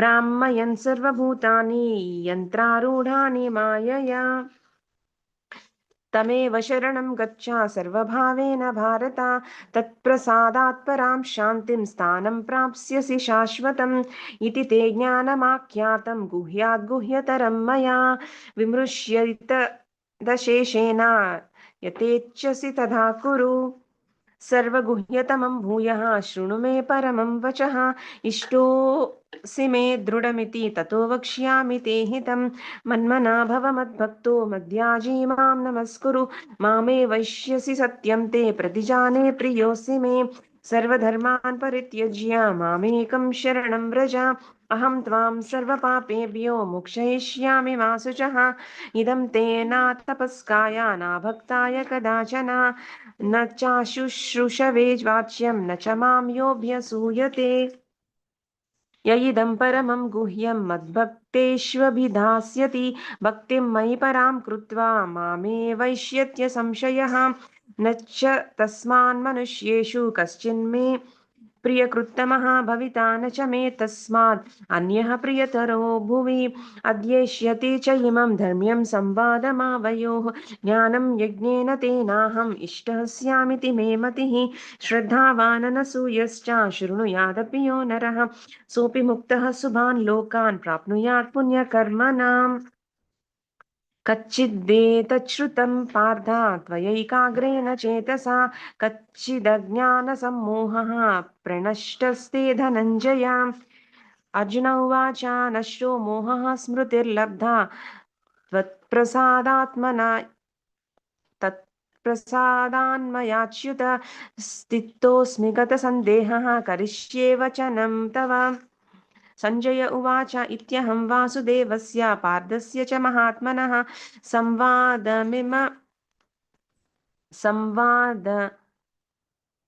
संवादमिमश्रौषम् अद्भुतं रोमहर्षणं व्यासप्रसादाच्छ्रुतवानेतद्गुह्यमहं परं योगेश्वरात् कृष्ण साक्षात्कथयतः स्वयं राजन् संस्मृत्य संवादमिममद्भुतं केशवार्जुनयो पुण्यं हृष्यामि च मुहुर्मुहुः तच्च संस्मृत्य रूपमत्यद्भुतं हरेः विस्मयो मे महान् राजन् हृष्यामि च पुनः पुनः यत्र योगेश्वर कृष्णो यत्र पार्थो धनुर्धरः तत्र श्रीर्विजयो भूतिः ध्रुवानीतिर्मतिर्मम यत्र योगेश्वर कृष्णो यत्र पार्थो धनुर्धरः तत्र श्रीर्विजयो भूतिः ध्रुवानीतिर्मतिर्मम यत्र योगेश्वर कृष्णो यत्र पार्थो धनुर्धरः तत्र श्रीर्विजयो भूतिः